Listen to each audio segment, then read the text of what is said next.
it is time for the King in Yellow. Hopefully for the final time. Hopefully for the last time. Hopefully I don't have to deal with this anymore because it's just a 19th century sitcom. I was promised eldritch monstrosities and I got actually really cute romances. However, there are 2 more stories remaining. They're both incredibly long by comparison to the others. And they are both absolutely nonsensical if the pathing of this progression has actually worked out. So, what I'm going to do, I am going to just jump right into it. My goal is to shoot through both of these. I want to grind through both of them in like 2.5 hours. And then probably not at the end of the stream, I'll probably make a YouTube poll. Maybe for members only. I don't know if I'm going to do Discord or I'm going to do Patreon. Like, what I'm going to do is I'm going to make some poll that will determine what our next reading is for next week. And it's going to be more 19th century literature because that's public domain. That's something I can read without being copyright struck. However, are we going to do Frankenstein? Are we going to do Dracula? Are we going to do Pride and Prejudice? Are we going to do, I don't know, freaking Dante's Inferno? That'd be funny. I have, Faust is a story that just was something that I, on my own time, looked into like a year ago. And I was like, I could read this. I could read Faust on stream because it's public domain. So I think that would be another fun one because I think that started as a play and then ended up becoming like novelized, where it's the original selling your soul in a devil deal story.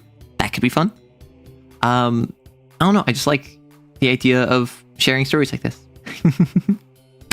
But for the second to final, the penultimate story for the King in Yellow, The Street of Our Lady of the Fields. I could read this. I could read this French, but I'm not going to try. I don't want to embarrass myself further. The street is not fashionable. Neither is it shabby. It is a pariah among streets, a street without a quarter. It is generally understood to lie outside the pale of the aristocratic Avenue de l'Observatoire. The students of the Montparnasse quarter consider it swell and will have none of it. The Latin quarter from the Luxembourg, its northern frontier, sneers at its respectability and regard with disfavor the correctly costumed students who haunt it. Few strangers go into it. At times, however, the Latin quarter students use it as a thoroughfare between the Rue de Renée and the Boulier.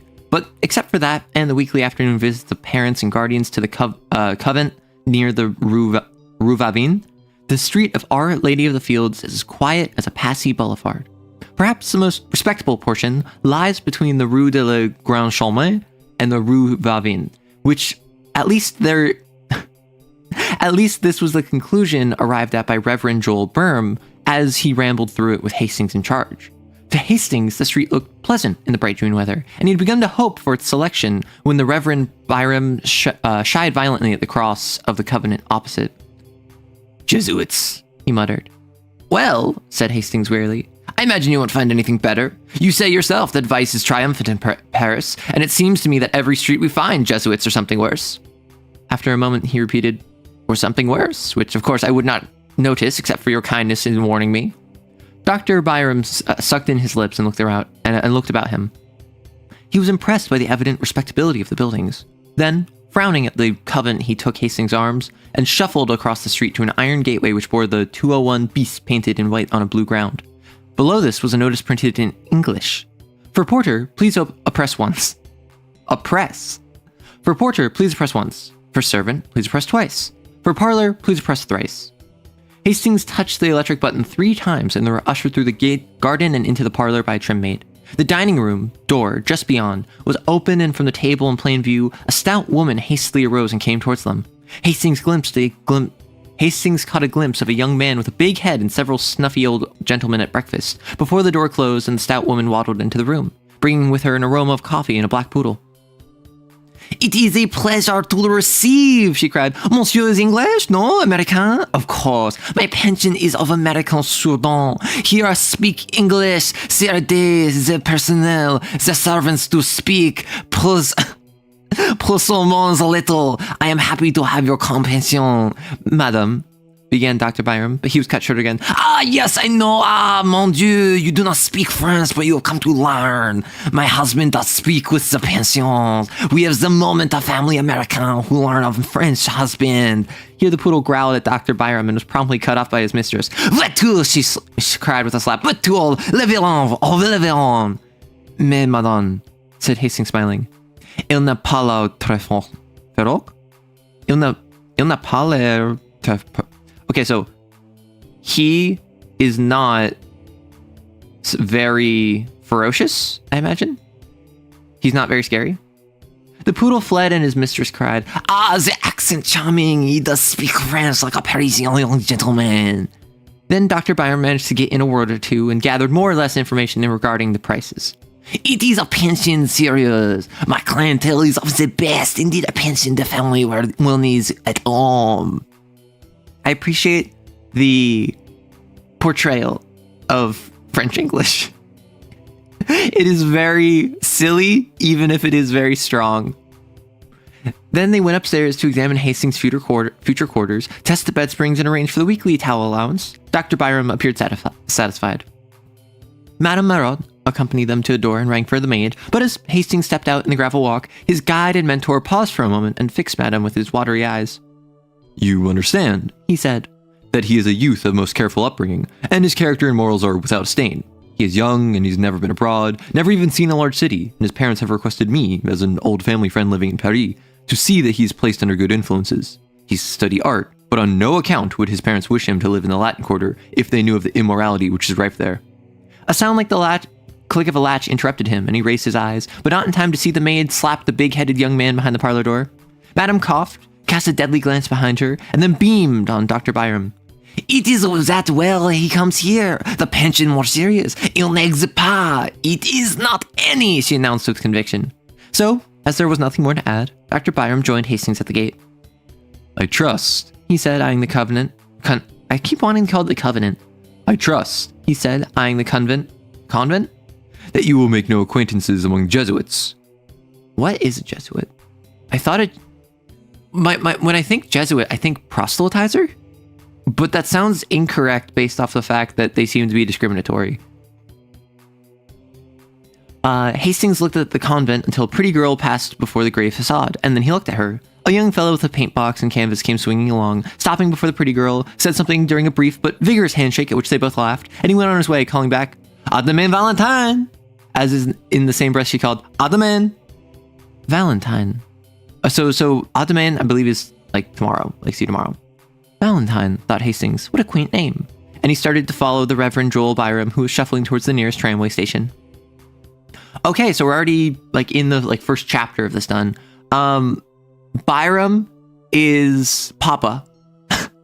Byram is the guidance counselor, is the chaperone for Hastings, who they're both locals to the area and they're staying with Madame Marot. He's like this probably this 20-year-old who's going off to university for the first time. He's studying arts in Paris, and he's not allowed to look at the girls. This has moved so far from the repair of reputations. This has moved so far from the mask or the Court of the Dragon or the yellow sign, but I kind of love it. I'm just here for it. At this point, I'm fully not here for the King in Yellow. What I'm here for is I'm here to just be silly, right? And you are pleased with Paris, Monsieur Mustang? Demanded Madame Marot next morning, as Hastings came into the breakfast room of the pension, rosy from his plunge in the limited bath above. I'm sure I shall like it, he replied, wondering at his own depression of spirits. The maid brought him coffee and rolls. He returned the vacant glance of the big-headed young man and acknowledged diffidently the salutes of the snuffy old gentleman. He did not try to finish his coffee and sat crumbling a roll, unconscious of the sympathetic glances of Madame Marot, who had tact enough not to bother him. Presently, a maid entered with a tray on, which was balanced 2 bowls of chocolate, and the snuffy old gentleman leered at her ankles. The maid deposited the chocolate at a table near the window and smiled at Hastings. Then, a thin young lady, followed by her counterpart in all except years, marched in the room and took the table near the window. They were evidently American, but Hastings, if he expected any sign of recognition, was disappointed. To be ignored by compatriots intensified his depression. He fumbled with his knife and looked at his plate.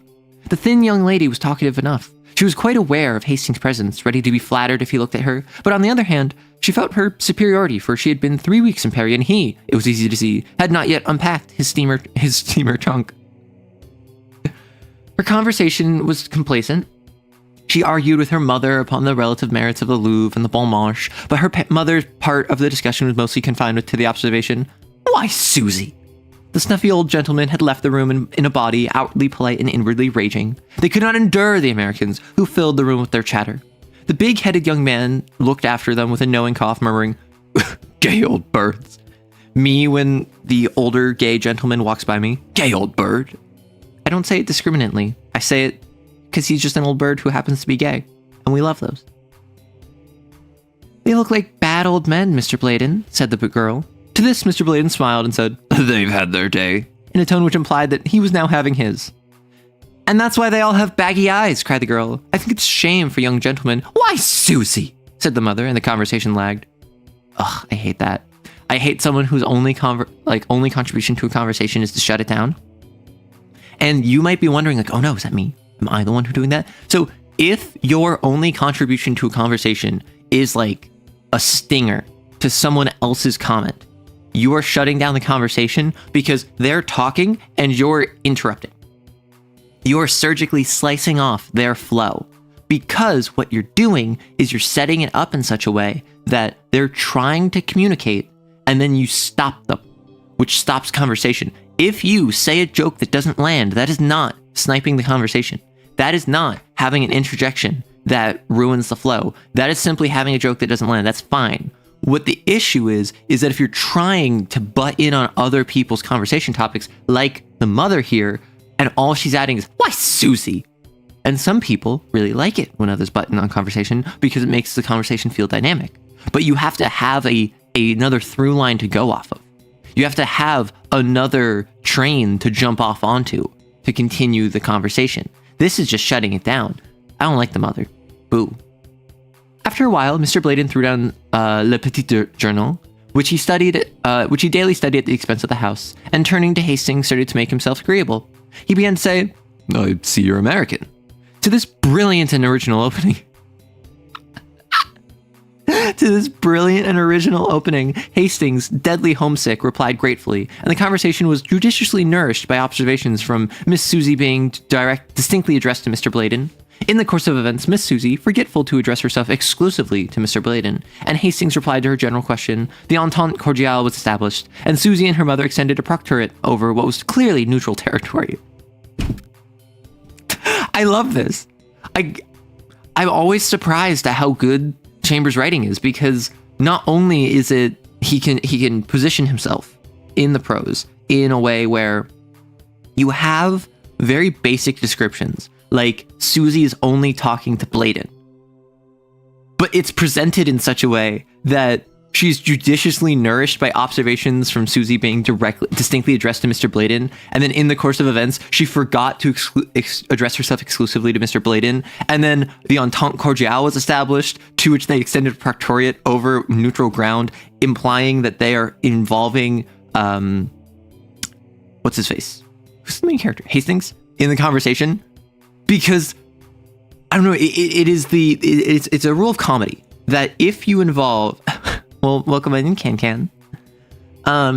If you involve a too important stake in a circumstance, it reduces the seriousness of it. If I am talking to someone and they call me a bad name, and then I say like they came for my throat and they wished me dead, that is a hyperbole to the extent that it is figurative, as well as it can add humor to a situation in which there was otherwise really nothing of note. For instance, he demonstrated his superiority with a accurate depiction of the difference between our IQs. However, insofar as I understand, he does not understand the relationship our IQs have. Would be a fantastic way of saying someone really dumb tried insulting me by saying he was smarter than me.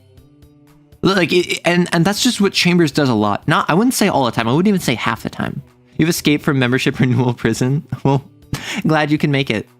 We're currently just on the street of Our Lady in the Fields, and it's a long one. We're only like a couple hundred lines into it. Hastings, this like 20-something, is in Petty because, of course, every American in this story came to Petty. And he is staying with Madame Marotte, who is like this pension house.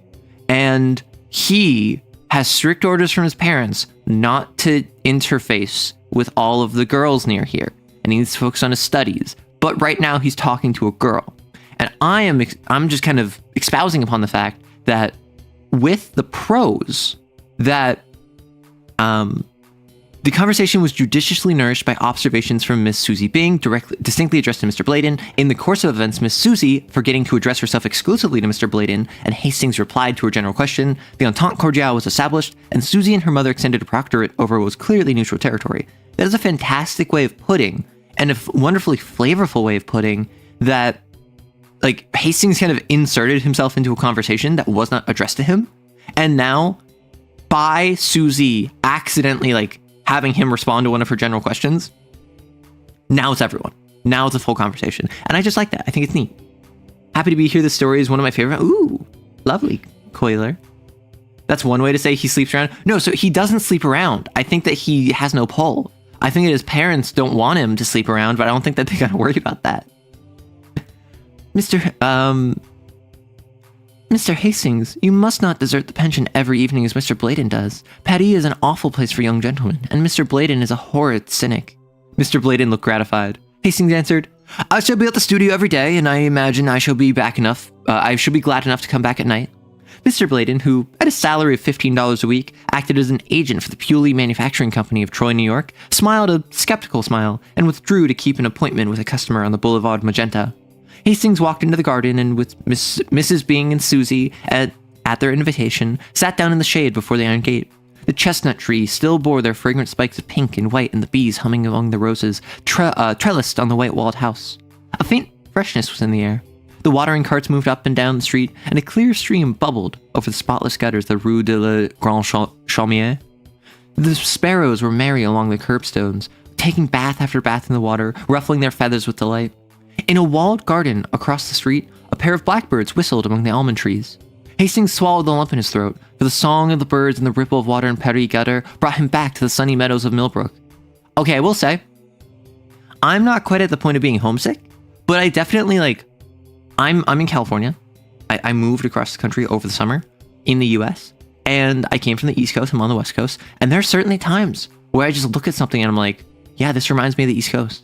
This reminds me of like where I come from. This reminds me like the birds sound similar, or the horizon looks similar because like the water looks similar, or the mountains look similar, or the trees look similar. And I'm just like, dang. Or it looks completely different. I'll look off in the distance, and instead of seeing like forests for miles, I'll see hills and mountains. And I'm just like, this is a different backdrop. What am I missing out on? Oh, he has no game, I see, exactly. I've been to this area in Petty, and reading this story took me back to the time I visited. Yo! I mean, like, it makes sense that Petty, being such an old city, would literally still have these quarters, would still have these streets and areas, and that Chambers, who studied in Paris, Chambers, who was basically writing what he knew, he had been an American in Paris before, would actually bring up real locations. So, like, I theoretically could go to Paris and hit up like the Latin Quarter. Now I probably shouldn't. I have other things to do in my life, but I could, and it'd be really cool to like do the pointing soy jack beam of just like, oh, it's the King in Yellow. This is the road where the first shell fell. Paris is older than Charlemagne's Empire, the Holy Roman Empire, the Byzantine Empire. It's old. Well, yeah. So I mean, so is London, right? If you talk about cities as locations, if you talk about cities as a single location where people were, yes, they're all older. What you often run into is that if a inn says we are the oldest inn on the British Isles, generally that one inn or tavern will not have been existing for 1,500 years, but there will have been a building in that spot for 1,500 years. And that building that is there right now has stonework and masonry from 1,500 years ago. That is part of the foundation.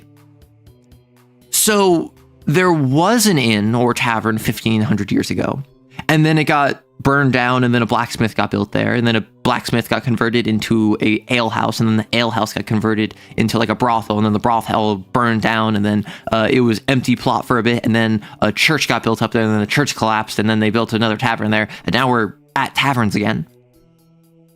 Technically speaking, there's still some of the original Ship of Theseus style components existing, and there was a tavern there like 1,500 years ago. In the same way, London is built off of the bones of old London. Paris, literally, with the catacombs, is built off the bones of old Paris. So it's not quite the same city. Like, the culture has shifted significantly, and the actual city itself has changed massively. But there was a city there, and that city did get built upon by the modern one. The Court of the Dragon was a real place, but it was torn down in the 30s. Oh my gosh. Cities are often older than the nations around them, and it's kind of aura to it. Exactly. And then you have cities like Wichita, which were built with Lend-Lease dollars and New Deal shenanigans. Yeah. I mean, also, shanty towns is, at least in the US, is a relatively modern thing in the last, like, 100, 150 years. Work towns was very popular in the 19th century, where, particularly with the shift west and westward expansion, there's this very big push for that. Obviously, in the US, all of the towns that cropped up in the last 500 years, which is why American perspective on history is so skewed to within the last like 200-300 years, because that's really when the US hit its major stride after like 1800, because like 1776, American Revolution, we have to build up a bit. We get the Articles of Confederation, then the Declaration of Independence, or Articles of Confederation, then Constitution, Bill of Rights, and then like around 1800, around 1790s is when we really hit our stride, and then we kind of start going into the world stage and we with like Monroe Doctrine, end of the 18th century, we were already kind of doing American interventionism, but like we really hit our stride in the 19th century, which is why a lot of Americans have the perspective that like American history really starts in like the 1800s. Like, yes, obviously the American Revolution, but like American, like noteworthy things that happened in the 1800s. Whereas if you ask anyone from Europe, anyone from Asia, they'll be like, this is only 200 years old. Are you an idiot? Like, this shrine back behind my family's house has been there for 700 years. And that's not even the oldest in the village. Or there would be this church that has been like existing in perpetuity and always like giving services for the past 1,000 years. And it's just the kind of thing where it's like different frames of reference. I mentioned Wichita because it's a tiny trading post that exploded with aeronautics industry in the 20s. Also, the only cool thing in Kansas. Oh, is that No, Wright Brothers was one of the Carolinas, right? Because as soon as you said Kansas, I'm like, oh, Kansas is flat. Was that Wright Brothers? Like, aeronautics, 20s, Wright Brothers. Because Wright Brothers was like 07. It was like the first decade of the 20th century was Wright Brothers. And I think it was in one of the Carolinas. I live in Yorktown, and you can just buy places that have been around since the 1700s, just restored. That sounds really cool. I'm not going to lie. Like, obviously, with something like Europe, a lot of the old architecture means you don't get AC. A lot of the old architecture means the buildings are meant to retain heat, particularly if you're in like Northern Europe or the UK or whatever. And the buildings are old. They're made to retain heat because this was before internal heating was invented, and they don't have AC. So you get the trade-off of everything in America, because it's more modern, is kind of fragile by comparison, but it has modern amenities. Whereas in like Northern Europe, a lot of architecture, it kind of sucks. It's old, it's cool, it looks amazing, but it also kind of sucks from just a comfort perspective, because you can't really tear up the interior and apply like AC to a block of stone. You can do that with plaster. You can do that with insulation in like American construction. But if something has been around for like 600 years, you can't just like carve out the stone to add in big vents. You can probably add wiring and you can put in electricity, which is what buildings have done. But you can't really effectively like add a pipe infrastructure. Same with historic Williamsburg. My grandfather owns a house that George Washington stepped into. That's wild. The oldest European-built church in the Americas is younger than the time some old world cathedrals took to build. Yeah, because like people don't seem to realize that, yes, it is absolutely wild for pre-modern technology architecture to have been built as it was. These things were not being built in like a year. These things were being built over decades, if not hundreds of years. There would be situations where, I can't remember, there's this one building in Venice where it took them like 600 years to build it because they spent the first couple decades building it, and then they realized that they did not have the ability to make the domes on top, the roof, because it was a situation where the domes were so like it was like Renaissance era. So it was such a in-depth circumstance that they didn't have like the proper crane technology in order to make it. So they literally just like put it on pause for like 200 years. And then like 200 years later, they finally had the ability to make those domes. So they finished the domes. And now you have this building that over the course of 200 years was built. Even though technically it was like, we built it for 50 years and then we built it for 20 years, 200 years apart. Our stuff isn't fragile because it's modern, it's fragile because all housing is an artificially scarce commodity. Okay, it's not hard to make a house stand up to hurricanes or tornadoes, just more expensive. Maybe. Maybe. Hastings swallowed the lump in his throat, for the songs of the birds and ripple water in the Perry gutter brought him back to the sunny meadows of Millbrook. That's a blackbird, observed Mrs. Bing. See him there on the bush with the pink blossoms? He's all black except his bill, and that looks as if he's been dipped in an omelet. Omelet? I thought that said like amulet for a second. Dipped in an amulet. As some Frenchman says. Why, Susie? Oh, Miss Bing, not Mrs. Bing. Understood. That garden belongs to a studio inhabited by 2 Americans, continued the girl serenely, and I often see them pass. They seem to need a great many models, mostly young and feminine. Why, Susie? Okay, that one's justified. Like, I hate this mom. I think I hate this mom more than I hate the simp from the Demoiselle D, because the Demoiselle D simp at least had character. She is just shutting down conversation for the sake of going, why, Susie? You add nothing to the world. You add nothing to your daughter's life. You add nothing to the story except being a minor nuisance to get in the way of what I assume is going to be either a meet-cute romance or set up and pay off for a different meet-cute romance of some other girl. Narratively, you are almost as useless as you are to your daughter's well-being. Perhaps they prefer painting that kind, but I don't see why they should invite 5 with 3 more young gentlemen. Oh, it's that kind of modeling.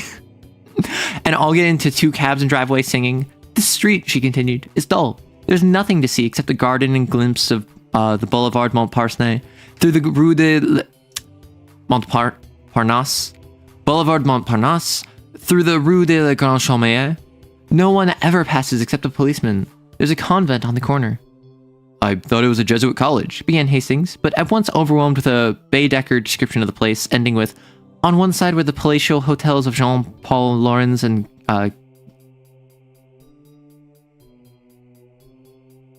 Guillaume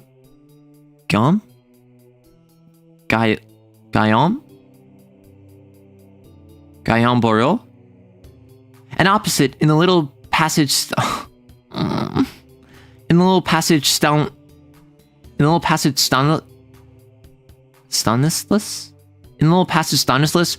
Carol Durand paints the masterpiece which charmed the world. The blackbird burst into a ripple of golden throaty notes, and from some distant green spot in the city, an unknown wild bird answered with a frenzy of liquid trills until the sparrows paused in their abulations to look up with restless chirps. Then a butterfly came and sat on a cluster of heliotrope and waved his crimson band wings in the hot sunshine. Hastings knew him for a friend, and before his eyes there came a vision of tall mulleins and scented milkweed alive with painted wings, a vision of a white house and woodbine-covered piazza, a glimpse of a man reading and a woman leaning over a pansy bed, and his heart was full. He was startled a moment later by Miss Byng. "I believe you're homesick," Hastings blushed. Miss Byng looked at him with a sympathetic sigh and continued, "Whenever I felt homesick at first, I used to go with Mama and walk in the Luxembourg Gardens. I don't know why it is, but those old-fashioned gardens seem to bring me nearer home than anything in this artificial city." "But they're full of marble statues," said Mrs. Byng mildly. "I don't see the resemblance myself." "Where's Luxembourg?" inquired Hastings after a silence. "Come with me to the gate," said Miss Byng. He rose and followed her, and she pointed out the Rue Vavin on the foot of the street. "You passed by the right of the Covenant," she smiled, and Hastings went. The right of the convent, not the covenant. The right of the convent is brought up again. So, this is a situation where Hastings is an American in Paris studying. His parents told him there not to get up to trouble, immediately going to get up to trouble. Is this just a story of like a college student going to a new town and finding love? Is that what this story is going to be? Because like, I know that the final ones of this don't deal with the King in Yellow. I know that they're all romances. I'm getting the vibes that this is going to be like a coming of age story of like this like 20-year-old, this 18-year-old, this whatever. And he's going to like meet local temptation from the villainous Utes. I mean, America, there are older cities, but then apocalypse happened. That is fair. Also, hey, Sam. The mom is atrocious. Wait, what? Exactly. I'm getting like coming of age, like not innocent, but like sheltered child goes off on his own for the first time, learns about the trials of the world, realizes temptations aren't for him, and then falls in love. That's what I'm guessing this is going to be. The Luxembourg was a blaze of flowers. He walked slowly through the long avenues of trees, past mossy marbles and old-time columns, threading the grove by the bronze lion, came upon the tree-crowned terrace above the fountain. Below lay the basins shining in the sunlight. Flowering almonds encircled the terrace and in greater spiral, groves of chestnuts wound in and out and down among the moist thickets by the western palace wing. At one end of the avenue of trees, the observatory rose, its white domes piled up like an eastern mosque. At the other end stood the heavy palace, with every window pane ablaze in the fierce sun of June. Around the fountain, children and white-capped nurses armed with bamboo poles were pushing toy boats, whose sails hung limp in the sunshine. A park policeman, wearing red epaulettes and a dress sword, watched them for a while, and then went away to remonstrate with a young man who had unchained his dog. The dog was pleasantly occupied in rubbing grass and dirt into its back, while his legs waved in the air. That's such... Okay. I'm not gonna lie. When I write, so I have aphantasia, right? I can't picture things in my brain.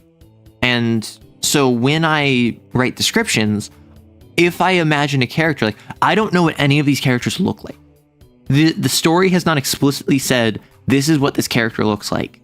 And on top of that, I am not the sort of person who will sit here and think, what does this character look like? What's the shape of their nose? Because that's just not how my brain works. When I think of people, I know what they look like. I remember what they look like, but I don't focus on physical characteristics of them, right? I mostly assign them character traits. So please explain aphantasia. Aphantasia is not being able to picture something in your brain. So if you close your eyes and I say to picture an apple, think about how it's red. Think about how the light is hitting it from the left side, which gives it a little bit of a sheen. It doesn't have one of those leaves like a cartoon apple. It's an actual proper apple. And it has a little bruise on it, right on the top center, which you didn't see at the store. So it's either you missed it, or that little bruise that has a little bit of give to it when you run your thumb over it, that happened in transport. Meaning, next time you need to better take care of your apples. Or perhaps someone in your house dropped it on the floor and it got bruised there. So now they've put it on the counter with the light hitting it from the left side, bruise on that top center, the shadow casting off to the right. I can't see that. I have no idea what that is. I can logically put together. If you ask me to draw it, I could attempt to. But in my brain, I don't see anything.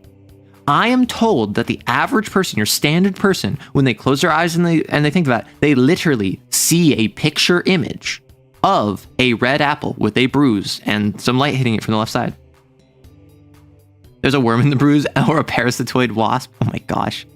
Like when I close my eyes, I did not see that. So if I look up like red apple.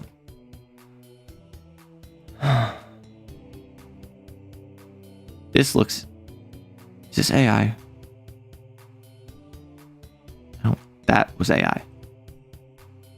So like, I did not see this in my brain. I know this is what I was thinking of. This sort of thing, right? This even has a little bruise right there. This has a little bit of light right there. It doesn't have a leaf. Like, this is exactly the sort of thing I was thinking of. I did not see this in my brain. For you, it's less a picture, more of a movie or smoky images, like spray paint on thin air. So what it is that aphantasia.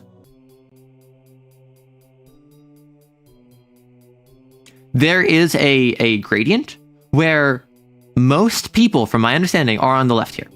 Most people on the left exactly see a picture, a real life picture in their brain. Or like this. A real picture in their brain that is exactly how you think it would be. Then it gets more and more distorted from it. I cannot see anything. My head is empty. Sometimes I can picture a thing in my head, but usually I just know what I'm thinking of. Yeah, and that's the thing. To me, I have always never had anything in my brain. I never had an inner voice, which is separate, but still a thing. I just like have memories of stuff. When I think of like, so if I imagine like, what does Sam sound like? And I think to myself of reading, sometimes I picture a thing in my head, but usually can't let me. Like, I don't hear anything in my brain. It's not like I'm literally like listening to a voice in my brain. I don't have an inner voice.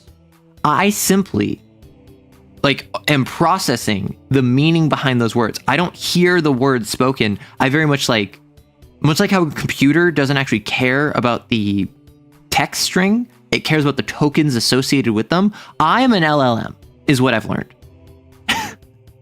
I don't imagine things. I have no imagination. And also, I don't think with words. I think of concepts behind words. So, can only think in facts, literally. So, yes, so for me, I actually haven't seen this one before. A normal person with a good visualization can see just a fallen apple. A normal person who is a bad visualizer but has internal monologue can think about it. It's kind of blurry. They can kind of talk to themselves, parse it out, whatever, and then can kind of sculpt it as they would as if they were drawing it. There's someone with aphantasia who only has an internal monologue, which can kind of walk through the process exactly what I did verbally, but like internal. And then when I think of an apple, I just think to myself, like, okay, when I think apple, it's like red leaf, red delicious, light, round, kind of like that butt on the bottom that lets it stand. Like, that's what I think of when I think of an apple. I don't literally see it in my brain. I think of the facts surrounding it. So that's aphantasia. Which, this is a nice graphic because this actually demonstrates the difference between having an inner voice and having an inner imagery. Why was I talking about that? Yes, so with this description by Chambers, I was not connecting with this. Because part of what I struggle with in writing is that as someone with aphantasia, I don't describe what characters look like because I don't think like that. And I understand that independent of how I think, that is a negative for a lot of people who do think like that. Because if I'm describing a character and I describe them as stronger of conviction than of muscle, they are incapable of accepting when they're wrong, almost as if the iron-laced spine holding them upright into a salute and at attention is the only thing keeping them from folding under the pressure of a world trying to make them kneel. Like, that is a description of a character. You don't know what that person looks like. And honestly, in my writing, or in my writing, like gender, similarly, like race, gender, physical characteristics, if it's not directly relevant to the story, or if I'm not making an effort to bring it up, I literally don't see that. Like, I literally don't consider that. In writing, it's a bit different for gender because that deals with pronouns, which is how I refer to them, which means it is a situation that if I make a character, I generally know what gender they are purely for the syntactical interaction of their pronouns. But there'll be characters who I don't know what they look like. I don't know what race they are. I don't know what gender expression they are. Some of them I do know because I go out of my way to be like, okay, this is a character who being black is important to who they are. This is a character who being a man that expresses femininely is important to. Like, so I'll do that. I'll do that in my writing. But a lot of the time I'm just like, yeah, I know their vibes of who they are as a person. I don't need to worry about stuff like physicality, but I recognize people want that. So to have it be like, I'm not gonna lie, I kind of like glazed over at this because this doesn't build a picture in my head. This is literally just words on a page for me. Like, it's pleasant, and I think that it's well written. At the end, at one end of the avenue of trees, the observatory rose, its white domes piled up like an eastern mosque. At the other end stood the heavy palace with every window a pane ablaze in the fierce sun of June. That does nothing for me. Like, I don't have the mental map of the room in my head.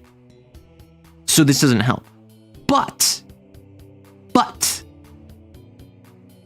adding on to that, the idea of children and white-capped nurses armed with bamboo poles pushing toy boats, a park policeman watched them and then went to like remonstrate a young man, and the dog was occupied with rubbing grass and dirt into its back while waving his legs in the air. That gives character for me. As someone who is not, as someone with aphantasia, as someone who does not see the room that is described, therefore room descriptions are often meaningless to me unless they are directly relevant to either the themes or the plot.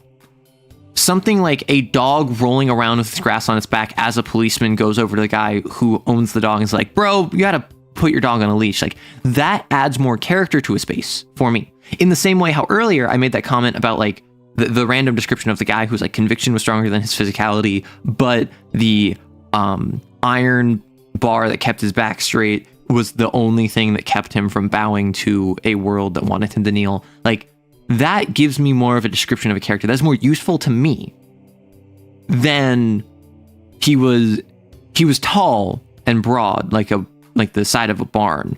His knuckles were cracked even as the air was humid, and I could see the lines on his face, each of which told the story of a year of his life.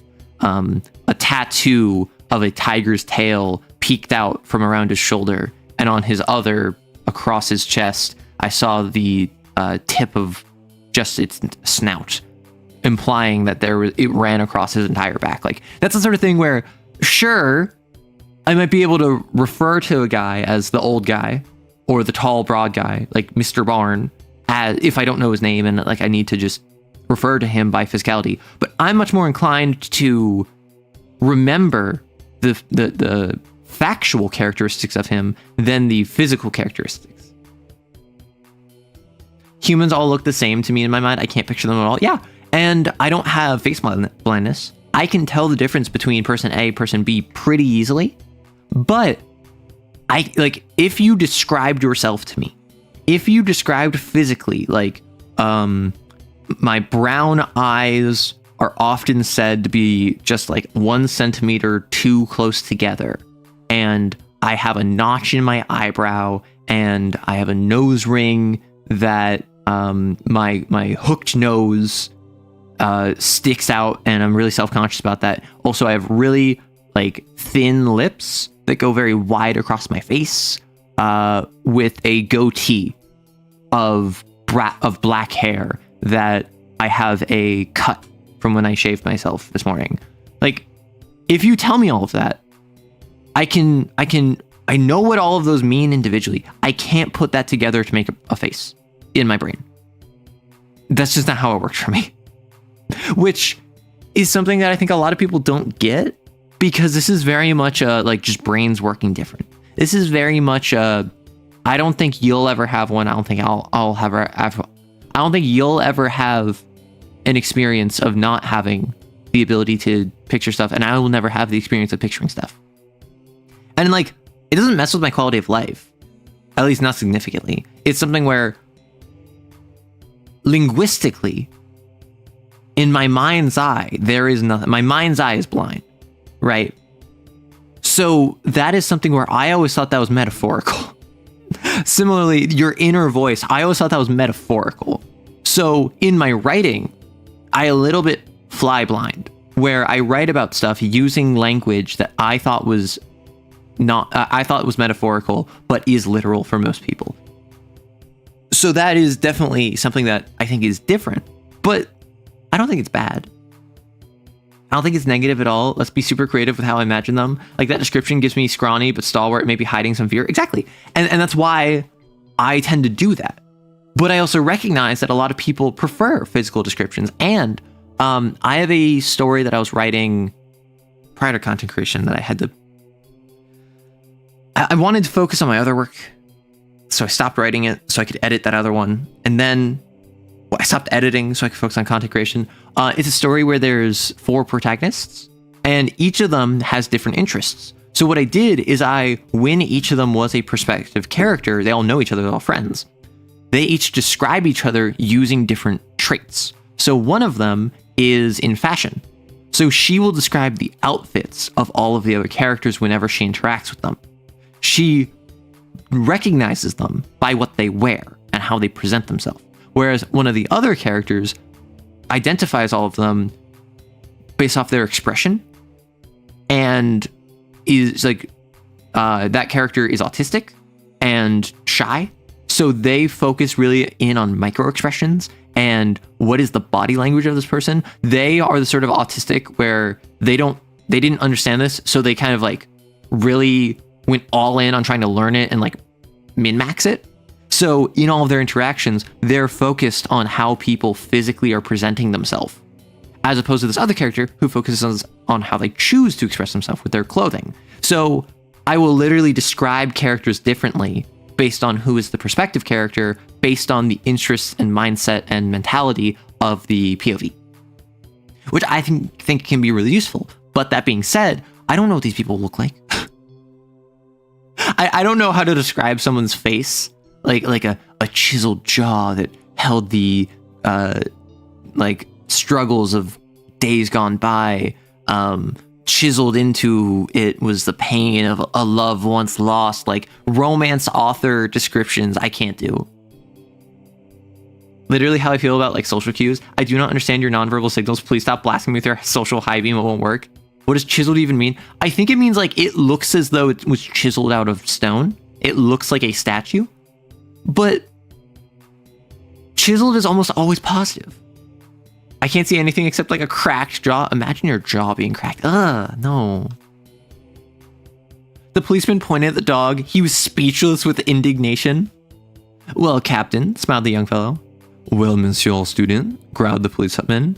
What do you come and complain to me for? If you don't chain him, I'll take him, shouted the policeman. What's that to me, mon capitaine?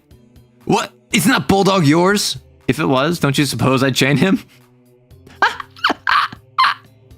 The officer glared for a moment in silence, then deciding that as he was a student, he was wicked, grabbed at the dog, who promptly dodged. Around and around the flower beds they raced, and when the officer came too near for comfort, the bulldog cut across a flower field, which perhaps was not fair play. The young man was amused, and the dog seemed to enjoy the exercise. The policeman noticed this and decided to strike at the fountainhead of the evil. He stormed up to the student and said, "As the owner of this public nuisance, I arrest you." "But," objected the other, "I disclaimed the dog." That was a poser. It was useless to attempt to catch the dog until 3 gardeners lent a hand, but then the dog simply ran away and disappeared in the Rue de Medici. The policeman shambled off to find consolation among the white-capped nurses, and the student, looking at his watch, stood up yawning. Then, catching sight of Hastings, he smiled and bowed. Hastings walked over to the marble, laughing. "Why, Clifford," he said, "I didn't recognize you." "It's my mustache," sighed the other. "I sacrificed to humor a whim of a friend. What do you think of my dog?" "Then he is yours," cried Hastings. "Of course. It's a pleasant change for him, the playing tag with policemen, but he is now known now and I'll have to stop. He's gone home. He always does when the gardeners take a hand. It's a pity. He's fond of rolling on lawns." Wait, I love Clifford. He's so silly. Don't tell me this is Yowie. Okay, but imagine Hastings comes over to Petty to study. His family tells him, "Don't be going and talking with those Jesuit girls." And he says, "Don't worry, I got you, mama." Looks at Clifford. "I see you shaved your mustache." Clifford goes, "I did. 'Cause I know that cute boys don't like it when it prickles them when I kiss them." And then Hastings goes, "I'm cute boys." And then Clifford says, "Yeah, boy, you are cute." And then the kiss. And then boom, it's Yowie. I need to stop. Dog owner, ex-police officer, AU Yowie. No, not the police officer. The police officer is being mean. You see, old Tabby, I mean, Dr. Byram told me about you before I met you. Then they chatted for a moment about Hastings' prospects, and Clifford politely offered to stand his sponsor at the studio.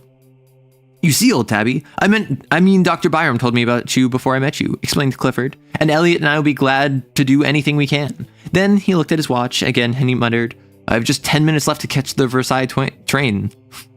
The Versailles twain. Au revoir." And started to go, but catching sight of a girl advancing by the fountain, took off his hat with a confused smile. Why are you not at Versailles?" she said with an almost imperceptible acknowledgement of Hastings' presence. I'm going," murmured Clifford. For a moment they faced each other, and then Clifford, very red, stammered, "With your permission, I have the honor of presenting to you my friend Monsieur Hastings." Hastings bowed low. She smiled sweetly, but there's something of malice in the quiet inclination of her small Parisian head.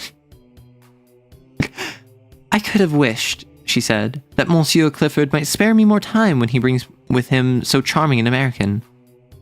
"Must I go, Valentine?" began Clifford.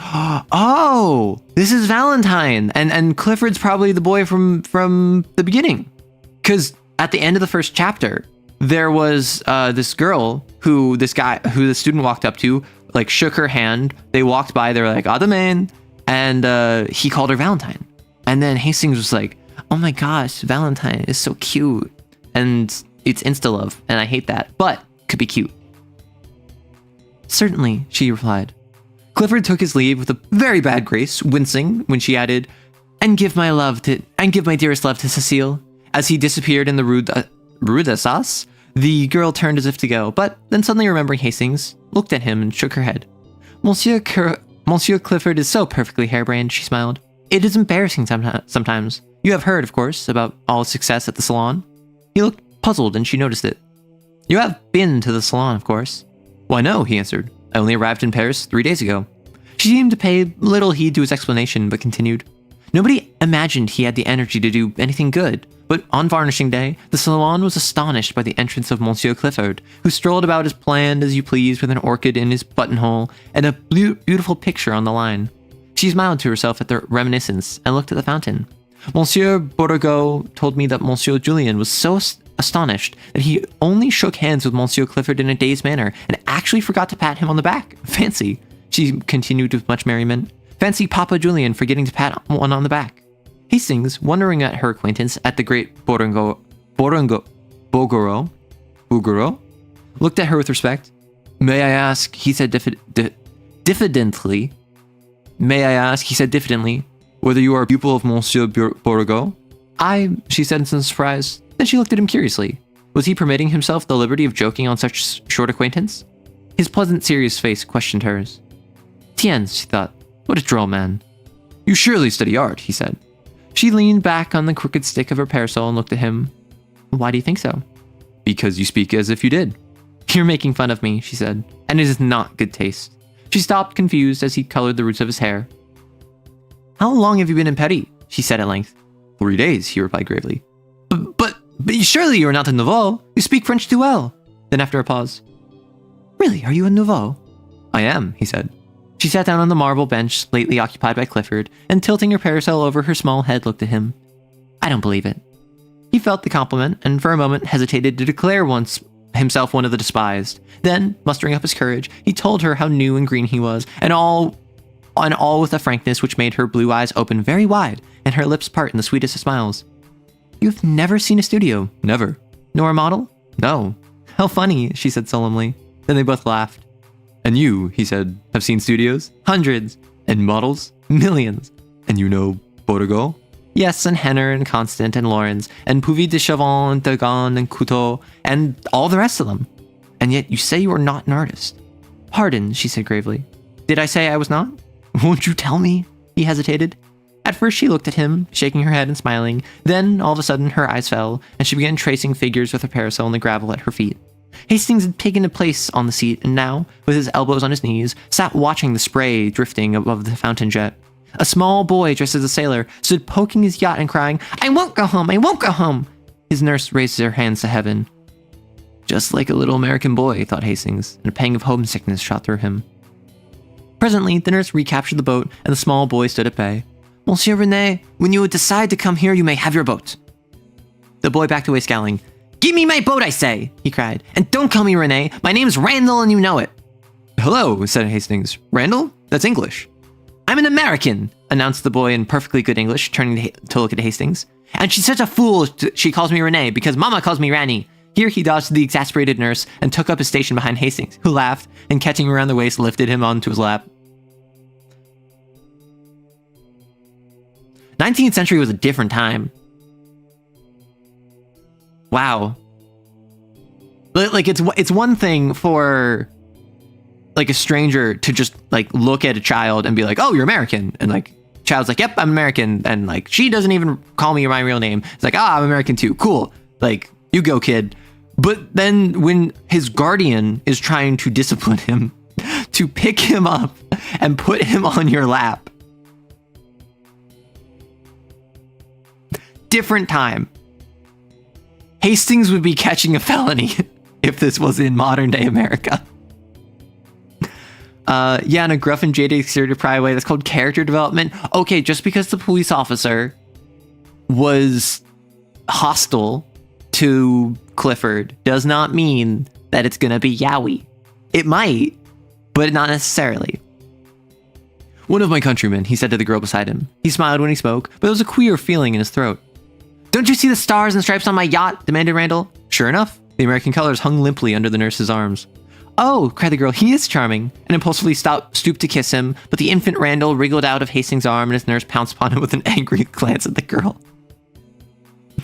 She reddened and then bit her lips at the nurse, with eyes still fixed on her, dragged the child away and ostentatiously wiped her lips with her handkerchief.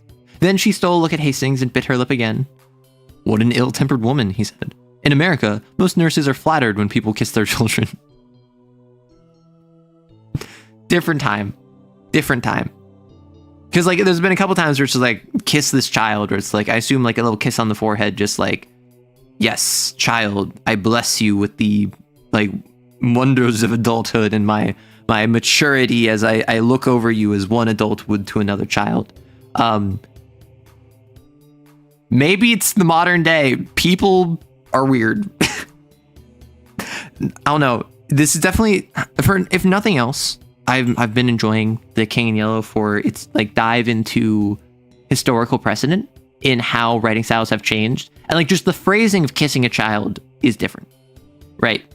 Like, that's just, like, a thing where when I hear that, that's odd to me, but I recognize that it is just like kissing a child on the forehead, in the same way of, like, calling something queer, or in the same way of, I think there was some instance of, like, embracing or kissing someone similarly where it was just, like, comforting someone, where it wasn't actually assumed, like, romantic or anything. It was just kind of like, or, like, grabbing someone's arm. like two men grabbing arms or whatever. In addition to just the pros that I'm enjoying seeing the differences of what it was years ago versus now, I am enjoying just kind of the cultural differences and just seeing what writing styles were like and what was acceptable and what wasn't. Like, for instance, bringing like a 16-year-old and like a 26-year-old, which was not a big fan of that. For an instant, she tipped the parasol to hide her face, then closed it with a snap and looked at him defiantly. Do you think it's strange that she objected? Why not? He said in surprise. Again, she looked at him with quick, searching eyes. His eyes were clear and bright, and he smiled back, repeating, Why not? You are droll, she murmured, bending her head. Why? But she made no answer and sat silent, tracing curves and circles in the dust with her parasol. After a while, he said, I'm glad to see that young people have so much liberty here. I understood that the French were not at all like us. You know, in America, or at least where I live in Millbrook, girls have every liberty. Go out alone and receive their friends alone, and I was afraid I should miss it here. But I see how it is now, and I'm glad I was mistaken. She raised her eyes to his and kept them there. He continued pleasantly, Since I've sat here, I've seen a lot of pretty girls walking alone on the terrace there. And then you are alone too. Tell me, for I do not know French customs, do you have the liberty of going to the theater without a chaperone? For a long time, she studied his face, and then with a trembling smile, she said, Why do you ask me? Because you must know, of course, he said gaily. See, and that's another thing, like, saying something gaily is just not something you would say right now, unless you're trying to make a comment about doing it with the voice. Yes, she replied indifferently. I know. He waited for an answer, but getting none, decided that perhaps she had misunderstood him. I hope you don't think I mean to presume on our short acquaintance, he began. In fact, it is very odd, but I don't know your name. When Mr. Clifford presented me, he only mentioned mine. Is that the custom in France? It is the custom in the Latin Quarter, she said with a queer light in her eyes. Then suddenly she began to talk almost feverishly. You must know, Monsieur Hastings, that we are en peu sans... that we are all en peu sans gene. So, en peu, a little, sans, without, gene, unfamiliar. I don't know. Here in the Latin Quarter, we are very bohemian, and etiquette and ceremony are out of place. It was that Monsieur Clifford presented you to me with small ceremony and left us together with less, and only for that, and I am his friend, and I have many friends in the Latin Quarter, and we all know each other very well, and I'm not studying art, but what? He said, bewildered. I shall not tell you. It is a secret, she said with an uncertain smile. On both cheeks, a pink spot was burning, and her eyes were very bright. Then, in a moment, her face fell. Do you know Monsieur Clifford very intimately? Not very. Would you like to? After a while, she turned to him, grave and a little pale. My name is Valentine. Valentine Tissot. Might I ask your service of you on such a very short acquaintance? Oh, he cried, I should be honored.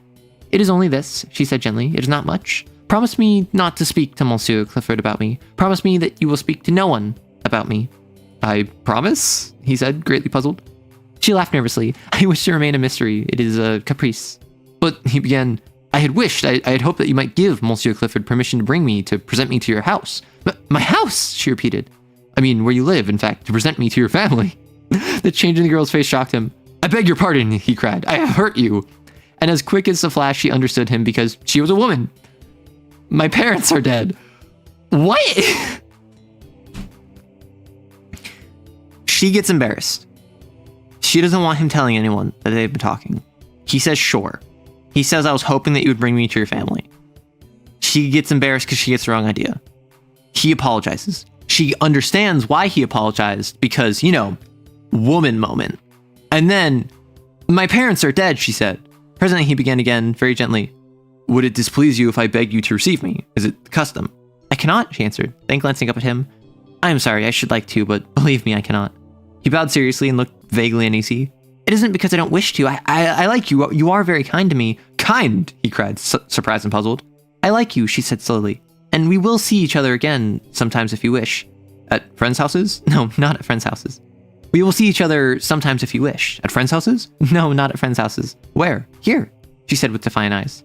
Why? He cried. In Paris, you are much more liberal in your views than we are. She looked at him curiously. Yes, we are very bohemian. I think it's charming, he declared. You see, we shall be in the best of society, she ventured timidly, with a present gesture towards the statues of the dead queens, ranged in stately ranks above the terrace. He looked at her, delighted, and she brightened at the success of her innocent little pleasantry.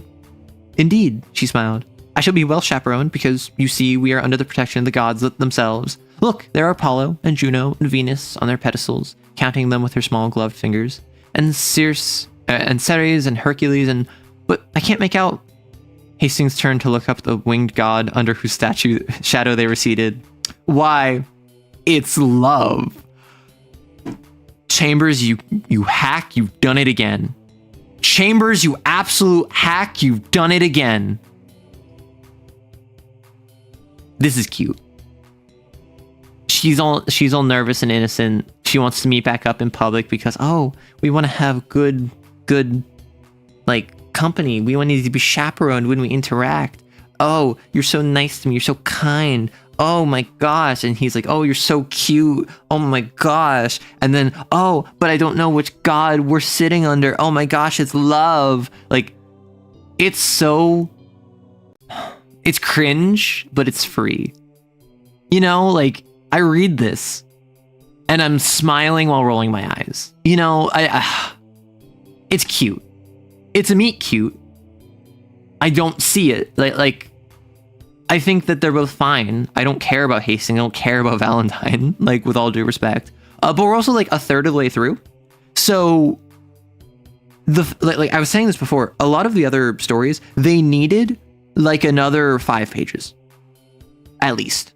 A lot of the other stories needed just more page time to get me to care about the characters. That is why I loved the Street of the First Shell so much, is because the Street of the First Shell was a story about the war. It was a story about going off into war and like fighting as a volunteer and that battle.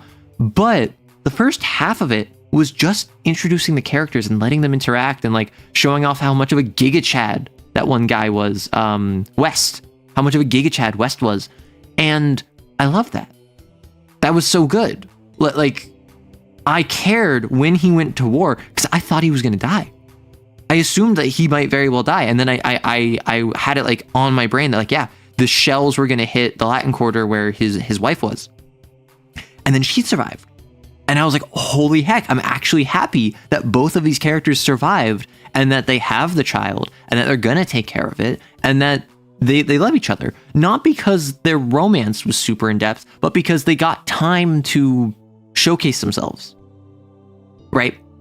And then The Mask was another one where like the first 2/3 of it, the first third of it maybe, probably the first third was just the polycule. The first third of it was just the throuple. And then the girl gets stoned because King Yellow and like with the second third. And then the final third was kind of like the denouement kind of deal. So there's this situation where it's this falling out over the course of The Mask. You start by introducing the characters. There's the really rough middle section where like a bunch of characters die and are sick and the King in Yellow is affecting them. And then the final third is like the denouement and then the resolution.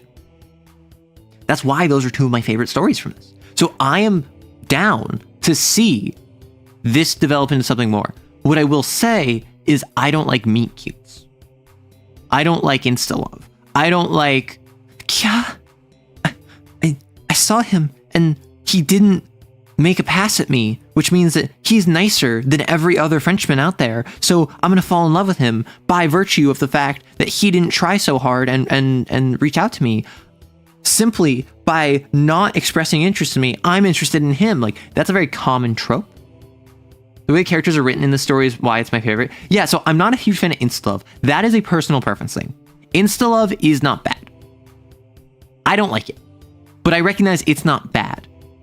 Meet cutes are not bad. I just don't like them. Street of the First Shell was just a war story in the middle of this alleged horror novel and was by far the most terrifying. Exactly. And that's why I loved it so much. I loved that not only is it a war story, it is a war story with context. If it had started with, I can't remember his name. There's so many different characters that I forget the names. But if the main character had started by just being like, I'm going to go join the volunteer service. And then like it's explained after the fact that he did that because he had mixed feelings about how his wife had a child with a man before he got married to her because he thought that she was a virgin and that she was like quote unquote pure or whatever. And then he was basically having this maladapted coping mechanism, just like his response to that, the stress of that was, I'm going to throw my life away in the war. And then he did that and saw how horrifying it was. He fought in it, came back from the battle, and then effectively it was just like, no, I need to live for her. No, I can take care of this child. Not because I'm not stressed by it, but because throwing my life away was not the answer. I tried that and it was scary and it was painful and I saw the horrors of it. I'm going to be there for my wife. And you only get that because there was all that lead up. Here, there is all this lead up. I'm starting to get a better sense of who Hastings is. I'm starting to get a better sense of Valentine. I actually quite like Valentine as a character. From what I've seen of her, she is cloying. She's kind of coy, but she's kind of funny. Like I will say, she was kind of silly about it. I definitely feel she is just kind of like demure and mindful, and she's not much more than that. But I am excited to see where this goes. Should I put horseradish or yellow mustard on my biscuits? Yellow mustard. Wait, on biscuits? Are you British? Are those cookies? Or do you mean like biscuits?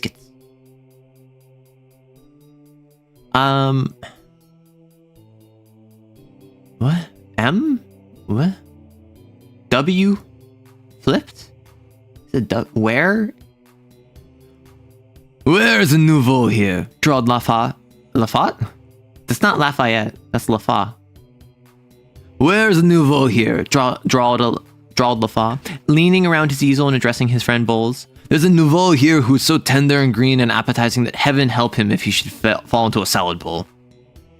Hayseed, inquired Bowles, plastering in a ground with a broken palette knife and squinting at the effect with approval. Yes, Squeedunker Oshkosh, and how he should ever grow up among the daisies and escaped house, Kevin knows alone.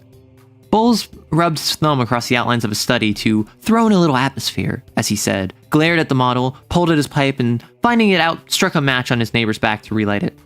His name, continued Lafayette, hurling a bit of bread at the hayrack. His name is Hastings. He is a berry. He knows no more about this world, and here Lafayette's face spoke volumes from his own knowledge of that planet, than a maiden cat on its first midnight stroll. Bowles, now having succeeded in lighting his pipe, repeated the thumb touch on the other edge of the easel and said, Ah! Yes, continued his friend. And would you imagine it, he seems to think that everything here goes on as it does in his censored little backwoods... Oh, damned. As it does in his little backwoods ranch at home, talking about the pretty girls who walk alone in the street, says how sensible it is, and how French parents are misrepresented in America, says that for his part he finds French girls, and he confesses to only knowing one, as jolly as American girls. I tried to set him right, tried to give him a pointer as to what sort of ladies walk about alone or with students, and he was either too stupid or too innocent to catch on. Then I gave it to him straight, and he said I was a vile-minded fool and marched off. Did he assist you in your shoe? Inquired Bowles, languidly interested. Well, no. He called you a vile-minded fool. He was correct. He was correct, said Clifford from his easel in front. What do you mean? Demanded Lafayette, turning red. That, replied Clifford. Who spoke to you? Who spoke to you? Is this your business? Sneered Bowles, but nearly lost his balance as Clifford swung about and eyed him. Yes, he said slowly. It is my business. No one spoke for some time. Then Clifford sang out, I say, Hastings! And when Hastings left his easel and came around, he nodded towards the astonished Lafayette.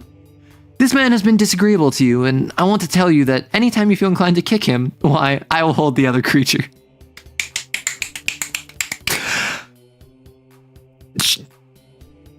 Chambers is good. Chambers is good. I will say. I read Repair of Reputations, and I wasn't sure of that. Chambers is good. The biscuits are from Cracker Barrel. Understood. I'm a big fan of, honestly, I prefer like brown mustard to yellow mustard. Because I'm not a huge fan of horseradish. I like mustard. But like brown mustard, like spicy mustard, Dijon mustard, so good. This man has been disagreeable to you, and I want you I want to tell you that at any time you feel inclined to kick him, why, I will hold the other creature. We love Clifford. Like, just like West. Hastings, embarrassed, said, Why, no, I don't agree with his ideas, nothing more. Clifford said, naturally, and slipping his arm through Hastings, strolled about with, listen, Clifford, I know you're all embarrassed at Valentine. Hastings is your man. You're slipping your arm around his arm. If he, like you're defending his honor. You're going to support him in kicking about Lafayette. Clifford said, Brown Mustard's supremacy, it is really good. It is really good. And slipping his arm through Hastings, strolled about with him and introduced him to several of his own friends, at which all of the nouveaux opened their eyes with envy, and the studio were given to understand that Hastings, although prepared to do menial work as the latest nouveau, was already with the charmed circle of the old, respected and feared, the truly great.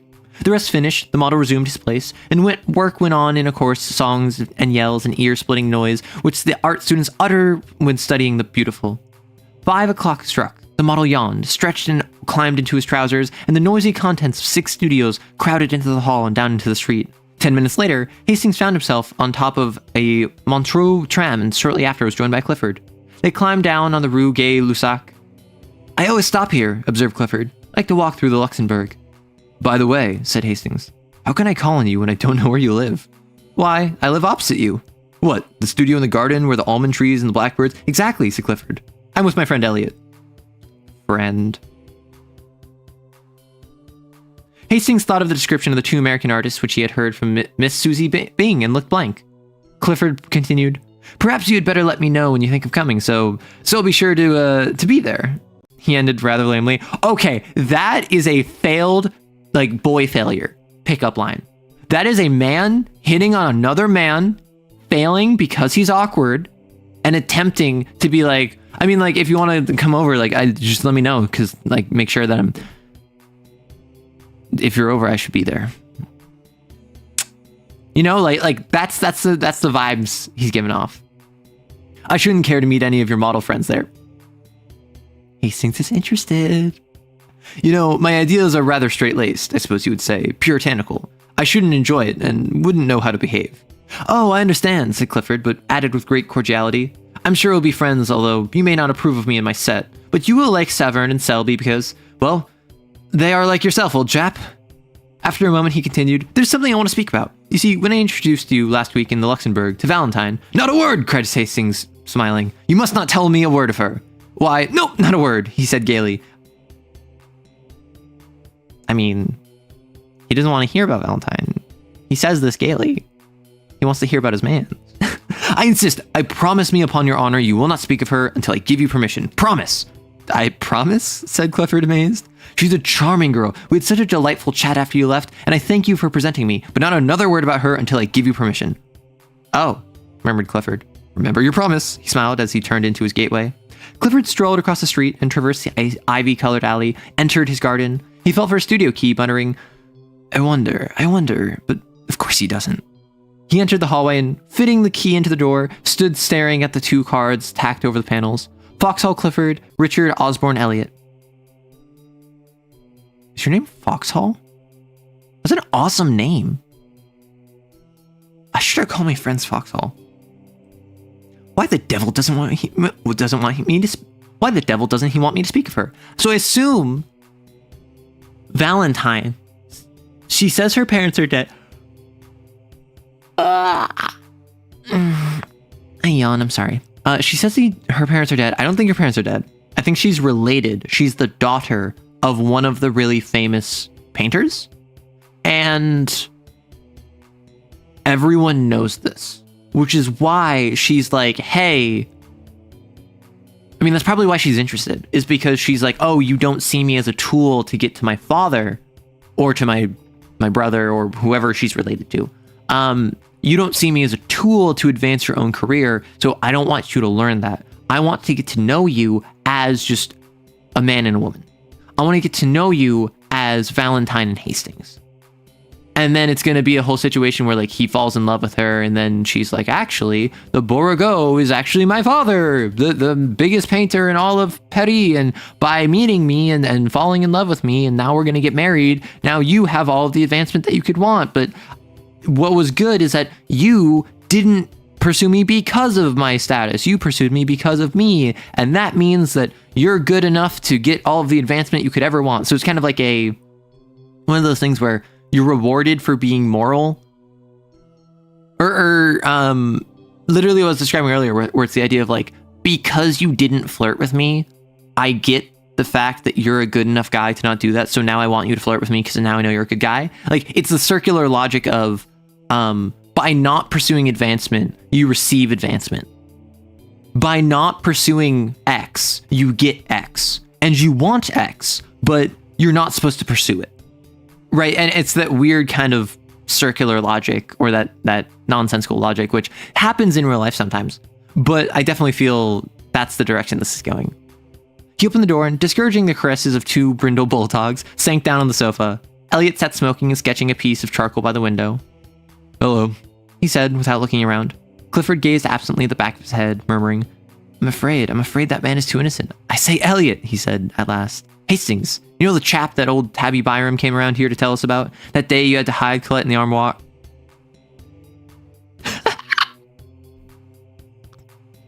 Okay, so this really is just like a college town. And Clifford and Elliot are just like two college F-boys where they're hiding girls in their armoire. "Yes, what's up?" "Oh, nothing. He's a brick." "Yes," said Elliot without enthusiasm. "Don't you think so?" demanded Clifford.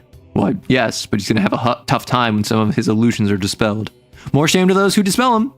"Yes, wait until he comes to pay his call on us. Unexpectedly, of course." Clifford looked virtuous and lighted a cigar. "I was just going to say," he observed, "that I have asked him not to come without letting us know, so I can postpone any orgy you may be..." I was right! I was right earlier! There was a comment about how the two boys across the street would have a bunch of models come by as well as other boys come by, and then they'd all leave singing together. And I made a joke. I was just like, oh, I know what they're doing. This is what they're doing. I was right. Glory to the Shelter Alliance. The story's so peak. Honestly, I can't say I was expecting the orgy subplot.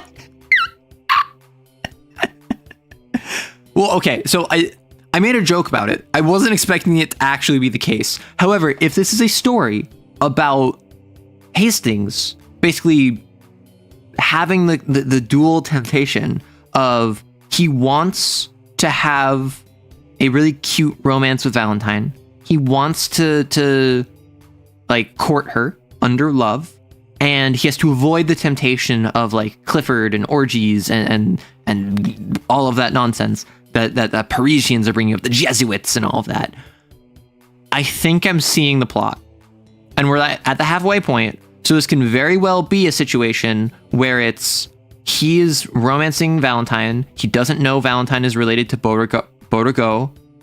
And it's a situation where he's going to have to choose between Valentine, who he thinks is just this cute, sweet girl, and like having his world dispelled. He's probably going to have Elliot tell him, or Clifford tell him, like, don't you know Valentine is actually the daughter of Beauregard? Blah, and then he's going to be like, I love her anyway, blah, blah, blah, blah, blah. And then it's going to be really cute. That's my assumption. Cried Elliot indignantly. "I suppose you put it to him that way." "Not exactly," grinned Clifford. Then, more seriously, "I don't want anything to occur here to bother him. He's a brick, and it's a pity we can't be more like him." "I am," observed Elliot complacently, "only living with you." "Listen," cried the other. "I've managed to put my foot in it in great style. Do you know what I've done?" "Well, the first time I met him on the street, or rather, it was in the Luxembourg, I introduced him to Valentine." "Did he object?" "Believe me," said Clifford solemnly, "that rustic Hastings has no more idea that Valentine is Valentine. And then he has this himself is a beautiful example of a moral decency in a quarter where morals are as rare as elephants. I heard enough in conversation between that blackguard Lafette and that little immoral eruption Bowles to open my eyes. I tell you, Hastings is a trump. He's a healthy, clean-minded young fellow, bred in a small country village, brought up with the ideal that saloons are way stations to hell. And as for women, well," demanded Elliot. "Well," said Clifford, "his ideas of the dangerous woman is probably a painted Jezebel." "Probably," replied the other. "He's a trump," said Clifford, "and if he swears the world is as good and pure as his own heart, I'll swear he's right." Okay. First off, this is how you do expository dialogue. This is two roommates complaining about someone.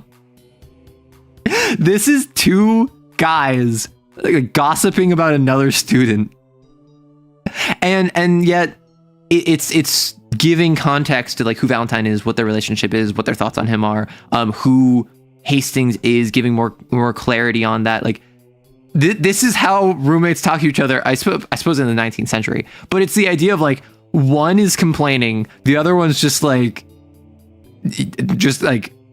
listening effectively and prompting occasionally. But he's just like complaining about this guy. And then I heard enough in conversation with that blackguard Lafette and that little immoral eruption, which calling someone a little immoral eruption is a wild thing to say. Now we do this today. Really? You go around and you say that, oh, he himself is a beautiful example of a moral decency in a quarter where morals are as rare as elephants? He's a healthy, clean-minded young fellow bred in a small country village, brought up with the idea that saloons are way stations to hell, and as for women, well, immoral eruptions, say less, I'm down. Elliot rubbed his charcoal on his file to get a point and turned to a sketch saying, "You'll never hear any permission from Richard Osborne E. He's a lesson to..." You'll never hear any pessimism from Richard Osborne E. "He's a lesson to me," said Clifford. Then he unfolded a small perfumed note, written on rose-colored paper, which had been lying on the table before him. He read it, smiled, whistled a bar or two from Miss Haylett, and sat down to answer it on his best cream-laid note paper. When it was written and sealed, he picked up his stick and marched down and up and down to the studio 2 or 3 times, whistling. "Going out?" inquired the other, without turning. "Yes," he said, but lingered a moment over Elliot's shoulder, watching him pick out the lights in his sketch with a bit of bread. Tomorrow's Sunday," he observed after a moment's silence. "Well?" inquired Elliot. "Have you seen Colette?" "No, I will tonight. She and Rodin and Jacqueline are coming to Bouillon's. I suppose you and Cecile will be there?" "Well, no," replied Clifford. "Cecile dines at home tonight, and I had an idea of going to Mignon's." Elliot looked at him with disapproval. "You can make all the arrangements for La Roche without me," he continued, avoiding Elliot's eyes. "What are you up to now?" "Nothing," protested Clifford. "Don't tell me," replied his chum with scorn. "Fellows don't rush off to Mignon's when the set dine at Bouillon's. Who is it now? No, I won't ask. What's the use?" Then he lifted up his voice in complaint and beat on the table with his pipe. "What's the use of ever trying to keep track of you? What will Cecile say? Oh yes, what will she say? It's a pity you can't be constant 2 months. Yes, by Jove, and the quarter is indulgent, but you abuse its good nature and mine too."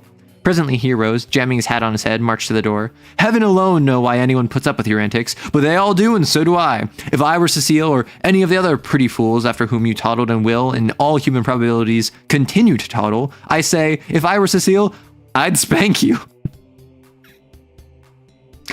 Let me copy, go to DMs, grab a friend.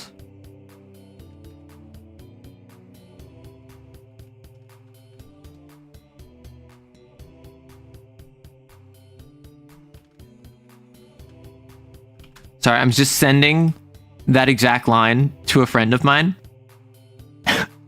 "Heaven alone knows why anyone puts up with your antics, but they all do, and so do I. If I were Cecile or any of the other pretty fools after whom you toddled and will, in all human probabilities, continue to toddle, I say, if I were Cecile, I'd spank you." And I'm just like, that's absolutely me at one of my friends. "Now, I'm going to Bouillon's, and as usual, I shall make excuses for you and arrange the affair, and I don't care a continental where you're going, but by the skull of the studio skeleton, if you don't turn up tomorrow with your sketching kit under one arm and Cecile under the other, if you don't turn up in good shape, I'm done with you, and the rest can think what they please. Good night." You're reading this solidified. This is my favorite story in the collection. Well, what about that? Is it because of my reactions? Because I'll just like burst out laughing at phrasing. Listen, again, I keep saying this, every single story, there's something new where I'm just like, wow. Unironically, I am legitimately impressed at this, at writing, at Chambers writing, because I'm finding this funny. There have been times where I found it cute. Not really the King in Yellow stuff, but like the war scene was legitimately really tense. This story might be like this one of the single greatest indications to me of that, like, so I never really read classics. I know the beats of most of the classics. I don't get why his contemporaries hated his romances. I've heard that he was ahead of his time, like legitimately. Like he was writing romances that people for the next like 50, 100 years would be reading and writing in the same style of. So I think it was legitimately a little bit of, he's just he wasn't writing for an 1890s audience. He was writing for like a 1920s, 1930s audience, maybe.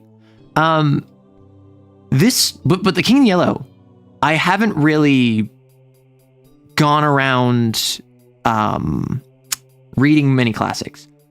This has single-handedly changed my opinion on classics, and now I am much more interested in reading classics, which is, it's really nice because those are all public domain. I can read them on stream. I can have the experience of reading, like reacting to them live, which I think is very fun.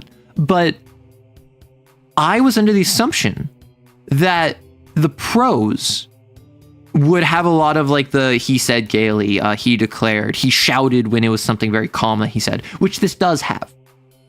But that has done very little to detract from the quality of the writing, which I will say I was not expecting.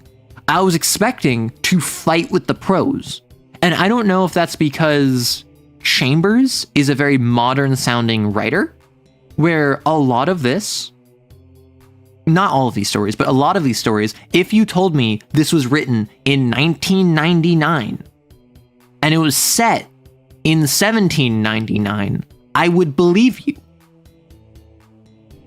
Sorry, 1899. Sorry. If it was written in 1999 and you told me it was just set in 1899, I would believe you. Full stop.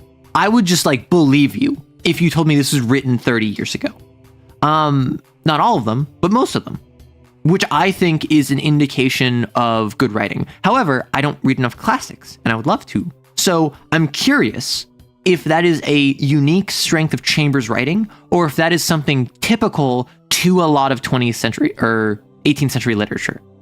If that is something where the stylizations of dialogue and characterization, the romance, pretty hit or miss. Of these romance, because basically all of them have romance to some degree, I would say maybe 3 of them. I think there's 10 stories. I think 3 of the 10, or I've read 8.5 now. So 3 of the 8.5 stories, I've enjoyed the romance. The Mask, the Street of the First Shell, and then there's probably one other, right? That I was a fan of. And then I imagine I'm going to be a fan of this one because people are saying this one's really good. So the romance, I'm at a higher percentage than I was expecting to actually be on board with. The prose, the imagery, the figurative language, I'm actually on board with it. This has been eye-opening in a way that I was not expecting it to.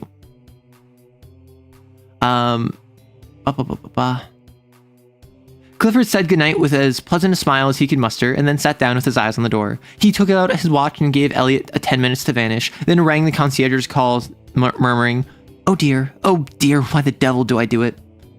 Alfred, he said, as that gimlet-eyed person answered the call. Make yourself clean and proper, Alfred, and replace your sabots with a pair of shoes. Then put on your best hat, and take this letter to the big white house in the Rue de Dragon. There is no answer, mon petit Alfred. So call back to the Court of the Dragon. The concierge departed with a snort in which unwillingness for the errand and affection for M. Clifford were blended. Then, with great care, the young fellow arranged himself in all the beauties of his and Elliot's wardrobe. He took his time about it, and occasionally interrupted his toilet to play... Right, toilet just being like dressing room, I guess. To play his banjo or make pleasing diversion for the bulldogs by gambling about on all four. Elliot! Clifford! You're so real for that. You're trying to get dressed, you're trying to look all nice, and then you get distracted by playing your banjo or running around with your dogs. I kind of love Elliot. I kind of love Clifford. Like, Clifford is an F-boy. I'm not going to say he's not, but also, I kind of love him. Not as good as West. West and the rat Gaiman, 2 biggest chads out of this entire series. However, Clifford is pretty silly. I've got 2 hours before me, he thought, and borrowed a pair of Elliot's silken footgear, which is wearing each other's clothes. That's so silly to me. With which he and the dogs played ball until he decided to put them on. Then he lighted a cigarette and inspected his dress coat, which he had emptied of 4 handkerchiefs, a fan, and a pair of crumpled gloves as long as his arm. He decided it was not suited to add eclat to his charms, and cast about in his mind for a substitute. Elliot was too thin, and anyways, his coats were now under lock and key. Rowden was probably as badly off as himself. Hastings was the man. But when he threw on a smoking jacket and sauntered over to Hastings' house, he was informed that he had been gone over an hour. Now, where in the name of all that's reasonable could he have gone? Muttered Clifford, looking down the street. The maid didn't know, so he bestowed upon her a fascinating smile and looked back and lounged back to the studio. Hastings was not far away. The Luxembourg is within 5 minutes walk. Oh, he's with Valentine. The Luxembourg is within 5 minutes walk of the Rue Notre-Dame-des-Champs, and there he sat under the shadow of a winged god, and there he had sat an hour, poking holes in the dust and watching the steps which led from the northern terrace to the fountain. The sun hung, a purple globe above the misty hills of Meudon.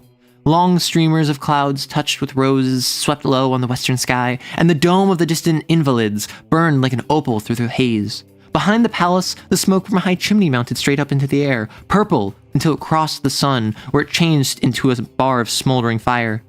High above the darkening foliage of the chestnuts, the twin towers of St. Sulpice rose, an ever-deepening silhouette.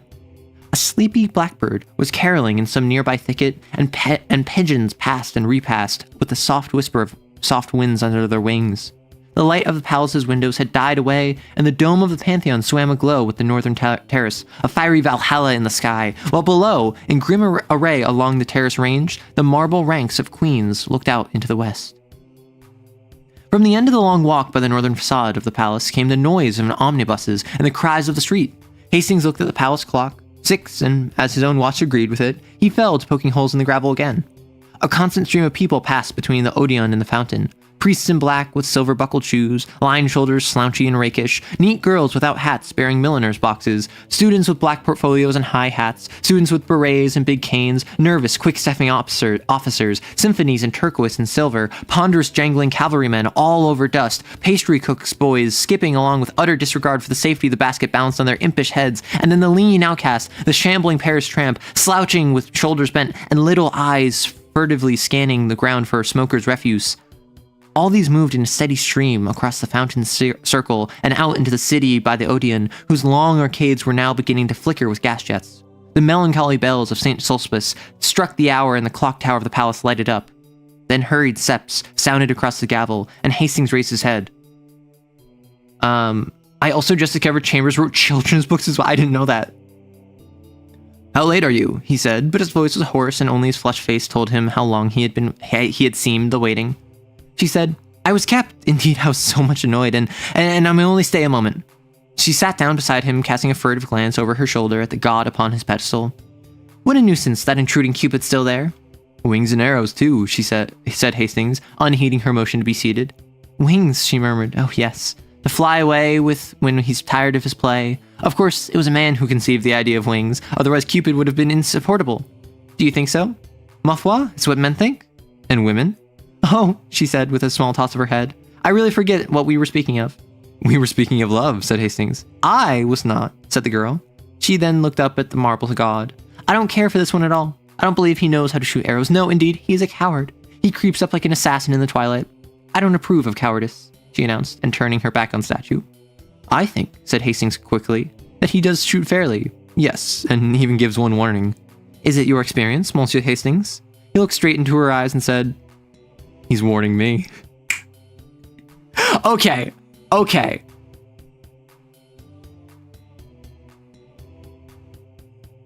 That one was kind of smooth. I'm not gonna lie. Like, that one was subtle enough. It was not aggressive enough. It was weird. It was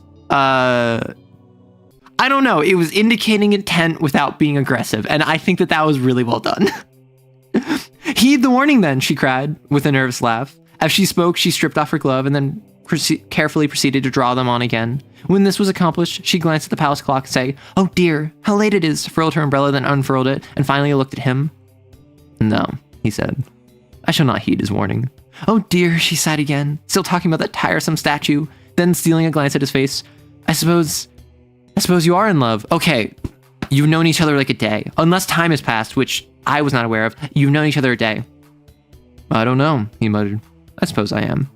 She raised her hand with a quick gesture. You seem delighted at the idea, she said, but bit her lip and trembled as his eyes met hers.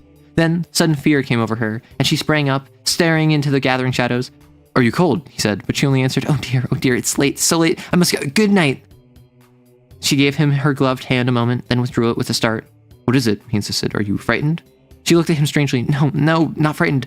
You're very good to me. By Jove, he burst out. What do you mean by saying I'm good to you? That's at least the third time and I don't understand.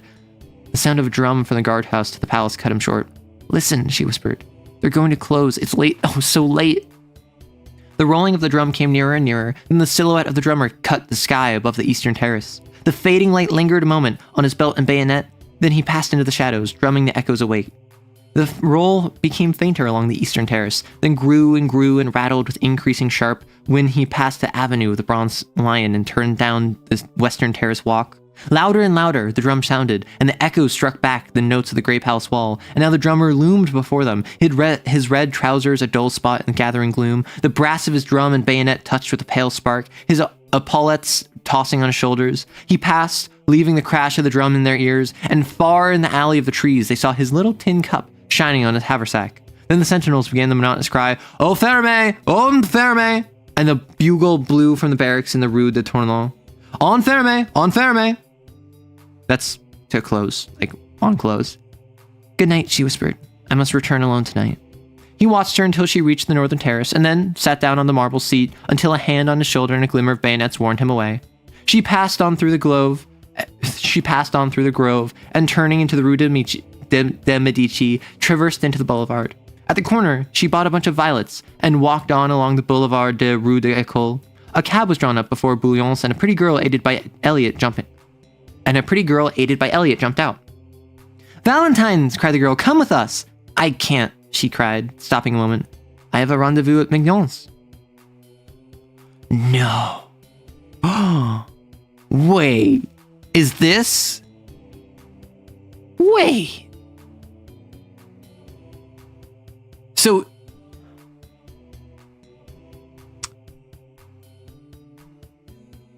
Is this NTR? Is this story NTR? Okay, so... Wait. Okay. Okay.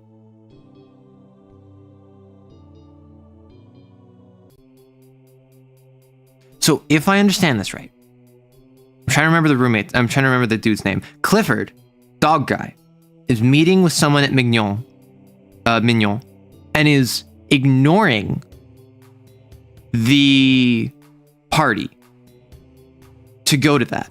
Elliot's upset at him. Then you have Valentine, who's also going to Mignon, and that's not Cecile. I presume Clifford is leading on Cecile. Clifford is an F, right? This is established. He isn't interested in Cecile in the same way she's interested in him, presumably. Unless I was misunderstanding like the word orgy, unless like the word orgy didn't actually mean like what the modern meaning of the word orgy is, and like Elliot is with Colette and Clifford is with Cecile. I mean, maybe it could be like a fraternity and sorority thing where, like, from my understanding, it's quite common for like guys in fraternities and girls in sororities to be in a relationship but still like be comfortable having to be kind of open, not in the sense of like they have an open relationship, but in the sense of like, oh yeah, it doesn't count, and they're both kind of just chill with that, or they're both cheating on each other and then neither really cares. It could be something like that, or it could just be that they're all single and they're all just kind of floating between one another, and Cecile is like interested in Clifford, but like, oh my gosh, what's NTR? No, so NTR is in like the letters NTR, November Tango Romeo. It's like Nido Rare, I think is the term, and it is a genre of like NSFW content that's about cuckoldry, and it's about like one person who is like cheated on, and that's like the focus of it, which is why my first thought was like, oh, is this gonna be like Clifford and Valentine getting together, whereas the good shining golden boy Hastings is off to the side? Based on what the roommate said, Clifford has a problem. Yeah, so Clifford has a problem, and that's what Elliot was saying. But I mean, maybe Clifford was joking about the orgies comment, because it sounds like Elliot is with Colette. I'm assuming the pretty girl is Colette, because like Elliot mentioned meeting up with her, right? And it sounds like Clifford is with Cecile. And Elliot disapproves of that. But then they made the comment about orgies, which is why I'm just like, are they just having a bunch of orgies? which if they're all like college students in like Victorian Paris, would not be surprising. Not Victor, cried the girl, laughing, but she passed with a little shiver, nodding goodnight, and then turning into the Boulevard Saint-Germain. She walked a little faster to escape a gay party sitting before the Café Cluny, who called her to join them. At the door of the restaurant Mignon stood a coal-black man in buttons. He took off his peaked cap as she mounted the carpeted stairs. Send Eugene to me, she said to the office, and passed through the hallway to the right to the dining room, stopping before a row of paneled doors. A waiter passed and she repeated her demand for Eugene, who presently appeared, noiselessly skipping and bowed, murmuring, Madame? Who is here? No one in the cabinets, Madame. In the hall, Madame Madelon and Monsieur Gay, Monsieur de Clermont, Monsieur Clisson, Madame Marie, and their set. Then he looked around and bowing again murmured, Monsieur waits Madame since half an hour, and he knocked on one of the paneled doors bearing the number 6. Clifford opened the door, and the girl entered. The garçon bowed her in, and whispering, Will Monsieur have the goodness to ring? Vanished. He helped her off with her jacket and took her hat and her umbrella until, when she was seated at the little table with Clifford opposite, she smiled and leaned forward on both elbows, looking him in the face. What are you doing here? She demanded. Waiting, he replied, in accents of adoration. For an instant, she turned and examined herself in the glass. Then, wide blue eyes, the curling hair, the straight nose, and short curled lip flashed in the mirror only an instant, and then its depths reflected her pretty neck and back. Thus do I turn my back on vanity, she said, and then leaned forward again. What are you doing here? Waiting for you, replied Clifford, slightly troubled. And Cecile, now don't, Valentine. Do you know, she said calmly, I dislike your conduct. He was a little disconcerted and rang for Eugene to cover his confusion. The soup was bisque. Oh, I love lobster bisque. And the wine pommery, and the courses followed each other with the usual regularity until Eugene bought coffee, and there was nothing left on the table but a small silver lamp. Valentine, said Clifford, having obtained permission to smoke. Is it the vaudeville or the El Dorado? Or both, or the Nouveau Cirque, or... It is here, said Valentine. Oh. Well, he said, greatly flattered. I'm afraid I couldn't amuse you. Oh, yes, you're funnier than El Dorado. Now, see here, don't guy me, Valentine. You always do, and you know what they say. A good laugh kills... What? Or love, and all that. She laughed until her eyes were moist with tears. Tiens, she cried. He is dead, then. Clifford eyed her with growing alarm. Do you know why I came, she said. No, he replied uneasily. I don't. How long have you made love to me? Well, he admitted, somewhat startled. I should say, for about a year. It is a year, I think. Are you not tired? He did not answer. Oh! What? Okay, so it's not... Okay, so their thing. He is an absolute dog. Like those bulldogs, right? He's going around with Valentine. That's why Valentine's embarrassed, is because she was already getting with Clifford, but she's now interested in Hastings. She doesn't want Hastings to know because she doesn't want him to pull a Street of the First Shell and go off to war because she's been sleeping around. She has been with Clifford. Clifford has been with Cecile. Cecile doesn't approve. Elliot doesn't approve. Valentine doesn't approve. But I guess he's just got rid. So Clifford's got pull. Every time I hear Pretty Neck, I think of Attack on Titan. That's fair. Oh my gosh.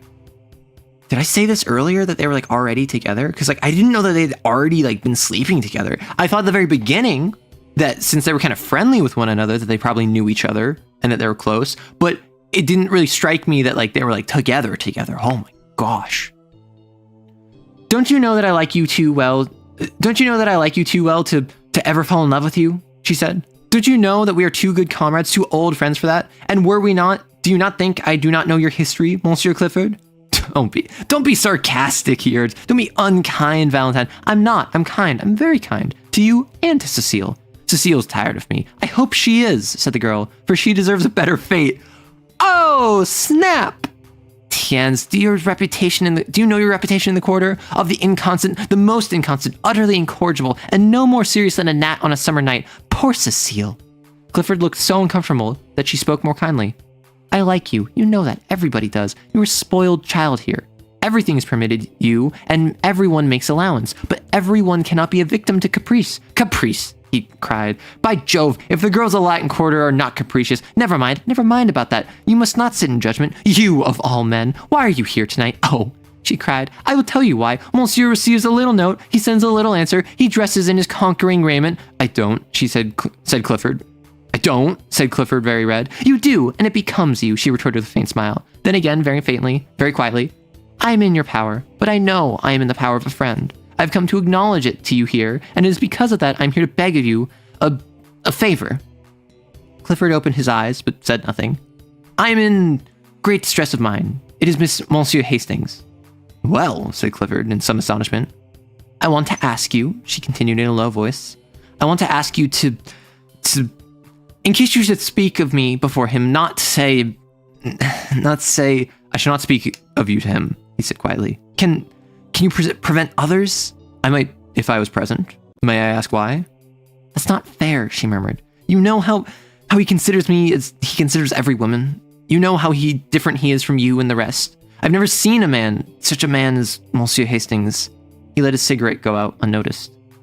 I'm almost afraid of him, afraid he should know what we all are in the Quarter. Oh, I do not wish him to know. I do not wish him to turn from me, to cease from me, speaking to me as he does. You and the rest cannot know what it is, what has been to me. I could not believe him. I could not believe he was so good and noble. I do not wish him to know so soon. He will find out sooner or later. He will find out for himself, and then he will turn away from me. Why? She cried passionately. Why should he turn from me and not from you? Bro, this is like actually a really good conversation to have. Why would he take issue with Valentine sleeping around when he does not take issue with Clifford sleeping around? Which, particularly for a 19th century, like 1890s book, good question to ask. Clifford, much embarrassed, eyed his cigarette. The girl rose very white. He's your friend. You have a right to warn him.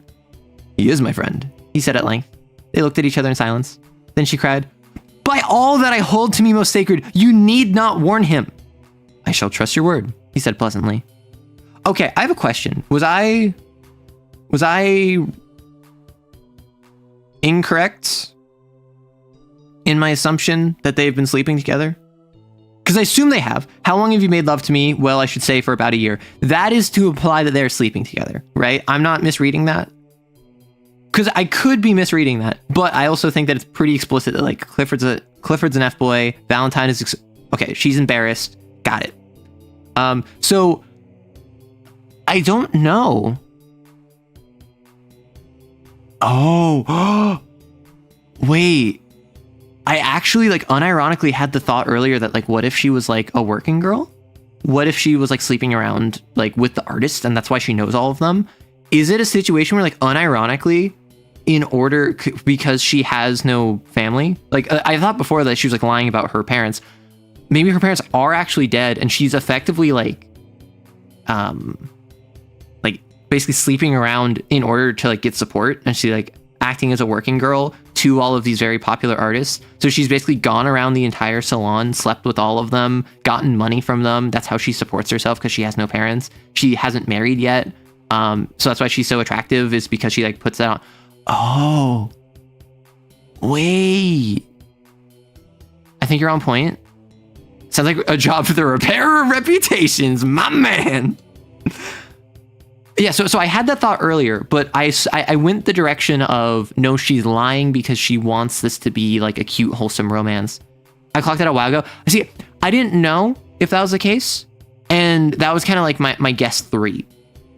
My first guess was definitely she was related to the super famous one and wanted it not to be that he is of her. Like he's not going after her for her family name. Yeah, I mean, he's very subtle about it and can go different ways. And that's something where I picked up on that very early. And I basically convinced myself that wasn't the case because I assumed it was going a different direction. And then basically right now, I'm just like, okay, that's probably exactly what it was. Because I thought she was lying about her parents. I assumed that was the direction we were going. But like, why should he turn from me and not from you? Okay, like, I will say, I think the trope is called like hooker with a heart of gold. It's not the most interesting trope, not because it can't be interesting, but because I think it comes with the implicit assumption that if you are like a working girl, you are soiled, and or like literally slang for working girls was soiled doves back in the day. The idea that you are lesser for doing this, and that in order to like have a heart of gold is to set you apart from all of the others, which I think is kind of weird. But again, 19th century, 1890s. I'm not going to sit here and pretend like I can judge this as I would a modern piece that has hundreds of years of literary canon to build off of. I don't know how common the trope was in the 19th century, but like, I kind of dig it. Should I put the repair of reputations in my Lancer game in a form? Do it. The month passed quickly for Hastings and left few definite impressions after it. It did leave some, however. One was a painful impression of a meeting with Mr. Bladen on the Boulevard de Capucines, in company with a very pronounced young person who... That's why she didn't want to meet up in private. Oh. Got it. Oh. And I don't know if it's that she didn't want to meet up in private because like she felt unsafe because she felt like he might take advantage of the fact of her reputation, or if it was like she didn't want people to talk about him and her in that way, which oddly enough, being seen in public would be less conspicuous if she has a reputation for that than if they were seen in private, even if nothing like lewd happened. Oh, that's why she was so like anal about that. Man, this is so good. Like, so this is top 3. Like The Mask and Street of the First Shell are my top 2 right now, and this is in the top 3. I'm not done with this, so I'm not going to say this is like in my top 2, but it's certainly up there. Trope is very common in this period. I mean, yeah, that's also 1890s, at least in the US. Women's suffrage was 1900, like 19aughts, 1910s, and then 19th Amendment was, I believe 19th Amendment was, I think, 1917, women's right to vote. So this is in the lead up to a larger conversation about women's autonomy, at least in the US. I assume this was also happening globally. But if it's a very common trope for the period, like, you can do tropes well. It's I wouldn't even say it's a cliche per se. I would just say that anytime a working girl is depicted and she's not a villain, I would say she falls into this trope, because it's almost always she's a good person despite her occupation. She's a good person despite what she gets up to and the fact that she's not pure or whatever, which I think is problematic. And I think we've kind of moved past societally to an extent, and it's not really as common now. So it's not like a fantastic trope from either on a meta level or just like on what is literally depicting, but it is cute, I will say.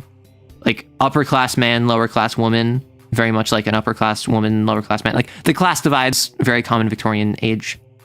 The trope existed in Shakespeare, so a trope can exist, but it's not necessarily common, right? But if like in like a Regency era England, or like the Victorian age, or like the 19th century, it was just a commonly written trope, particularly if it was at the latter half of that makes a lot of sense. A technophile who scrubs the omninet of information or rumors on you, spreads misinformation, and makes you disappear into miasma of conflicting data. That's just Horace. That's just Horace. In company with a very pronounced young person whose laugh dismayed him, and when at last he escaped from the cafe where Mr. Bladen had hauled him to join them in a block, he felt as if the whole boulevard was looking at him, judging him by his company. Later, an instinctive conviction regarding the young person with Mr. Bladen sent the hot blood into his cheeks, and he returned to the pension in such a miserable state of mind that Miss Bing was alarmed and advised him to conquer his homesickness at once. Another impression was equally vivid. One Saturday morning, feeling lonely, his wanderings about the city brought him to the Gare Saint Lazare. It was early for breakfast, but he entered the hotel terminus and took a table near the window. As he wheeled about to give his order, a man passing rapidly along the aisle collided with his head and looked up to receive the expected apology. He was met instead by a slap on the shoulder and a hearty, "What the deuce are you doing here, old chap?"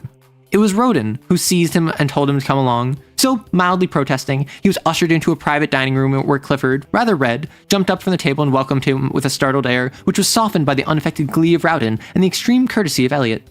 The latter presented him with 3 bewitching girls who welcomed him so charmingly and seconded Rowden in his demand that Hastings should make one of the party, that he consented at once.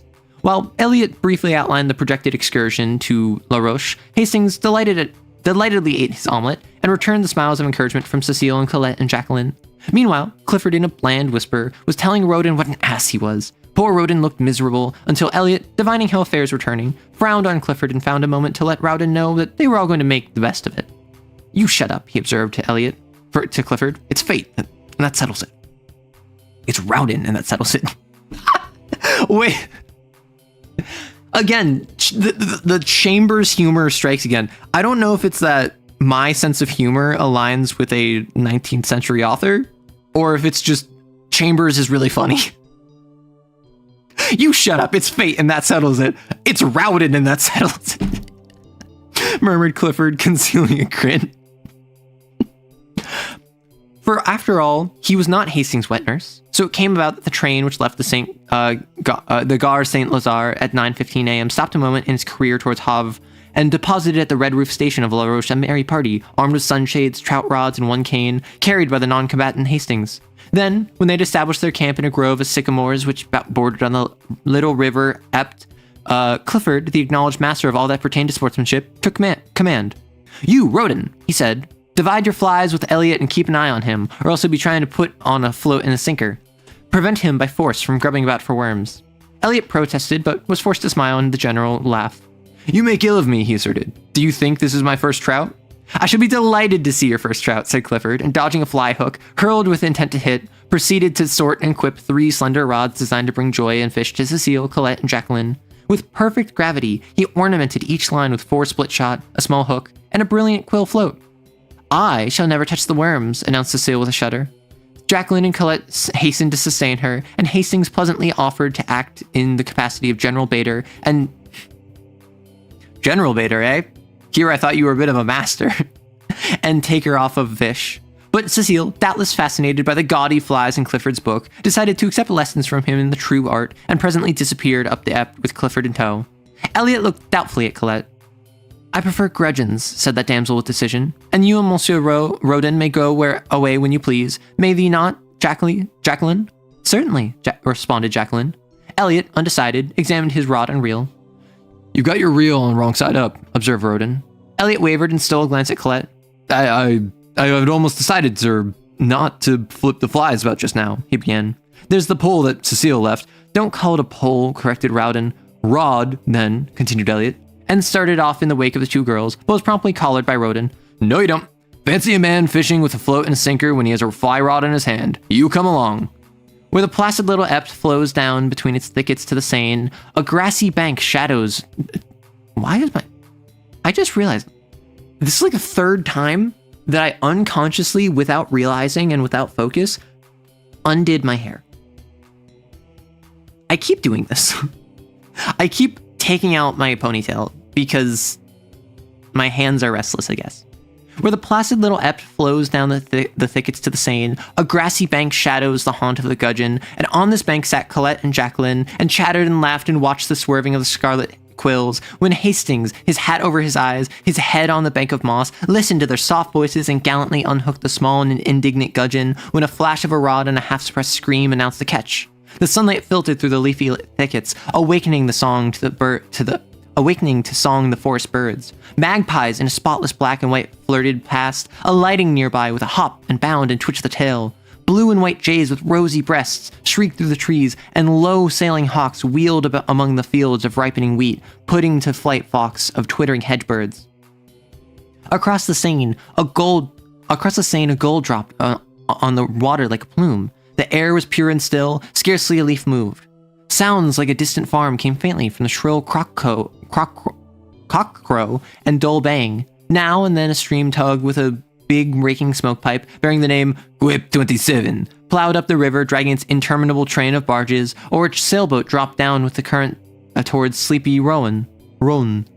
A faint, fresh odor of earth and water hung in the air, and through the sunlight, orange-tipped butterflies danced among the marsh grass, soft, velvety butterflies flapping through the mossy woods. Hastings was thinking of Valentine.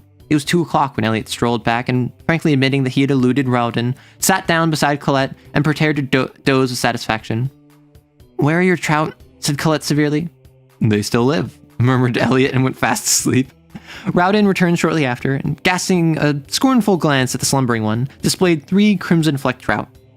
"And that," smiled Hastings lazily, "that is the holy end to which the faithful plod, the slaughter of these small fish with a bit of silk and feather." Rowden disdained to answer him. Colette caught another gudgeon and woke Elliot, who protested and gazed about for the lunch baskets, as Clifford and Cecile came up demanding instant refreshment.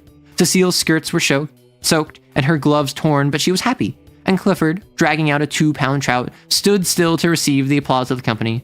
"Where the deuce did you get that?" demanded Elliot.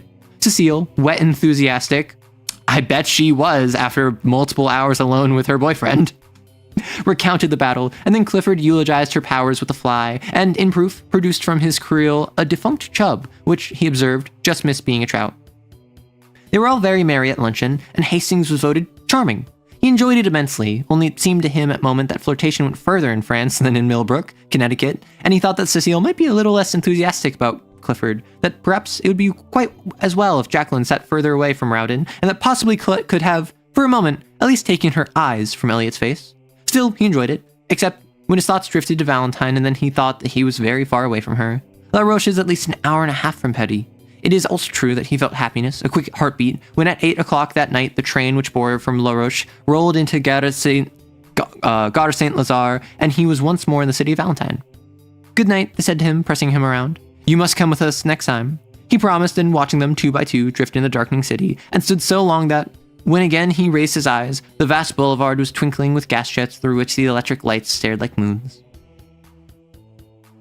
So,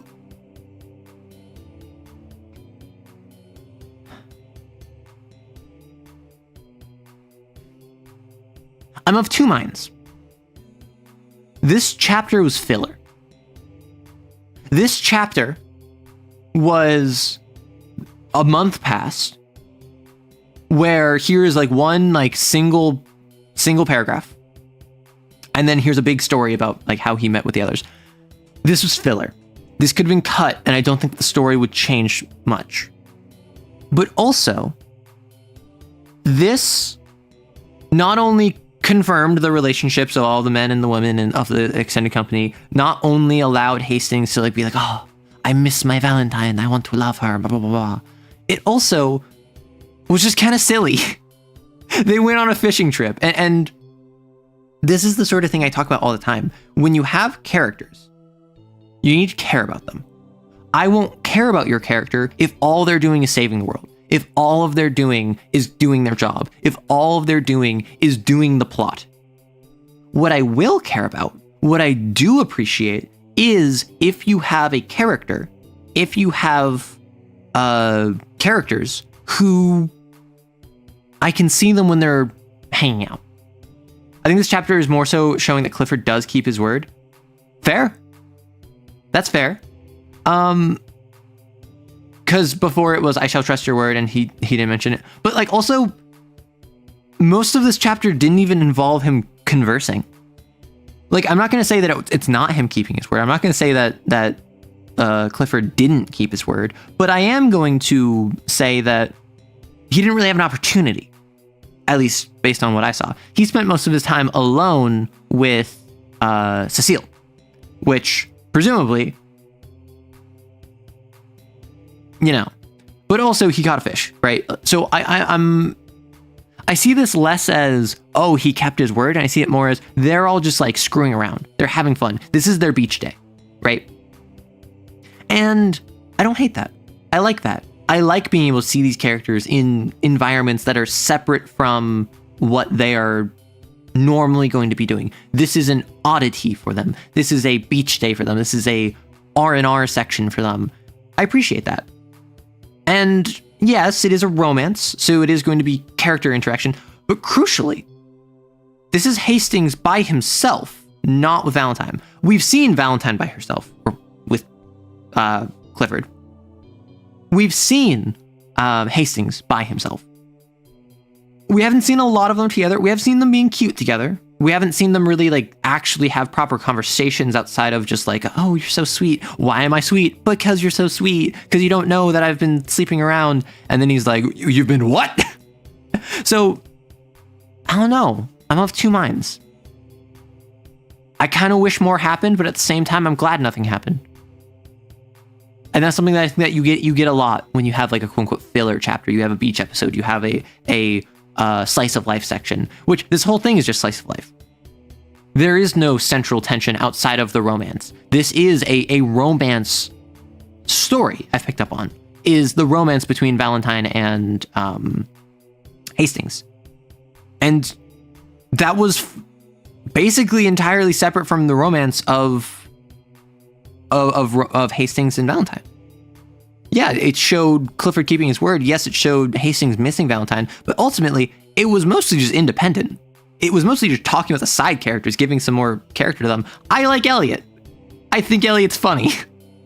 Clifford, absolute F-boy.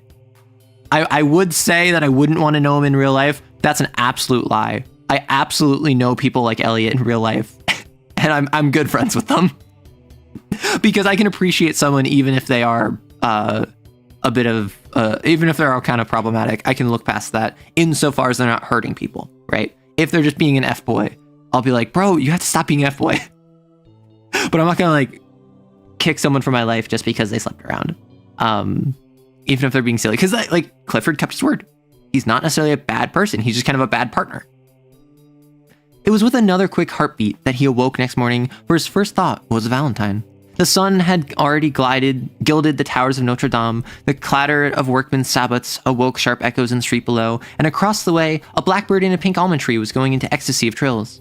He determined to awake Clifford for a brisk walk in the country, hoping later to beguile that gentleman into the American church for his soul's sake. He found Alfred the gimlet-eyed, washing the asphalt walk which led to the studio.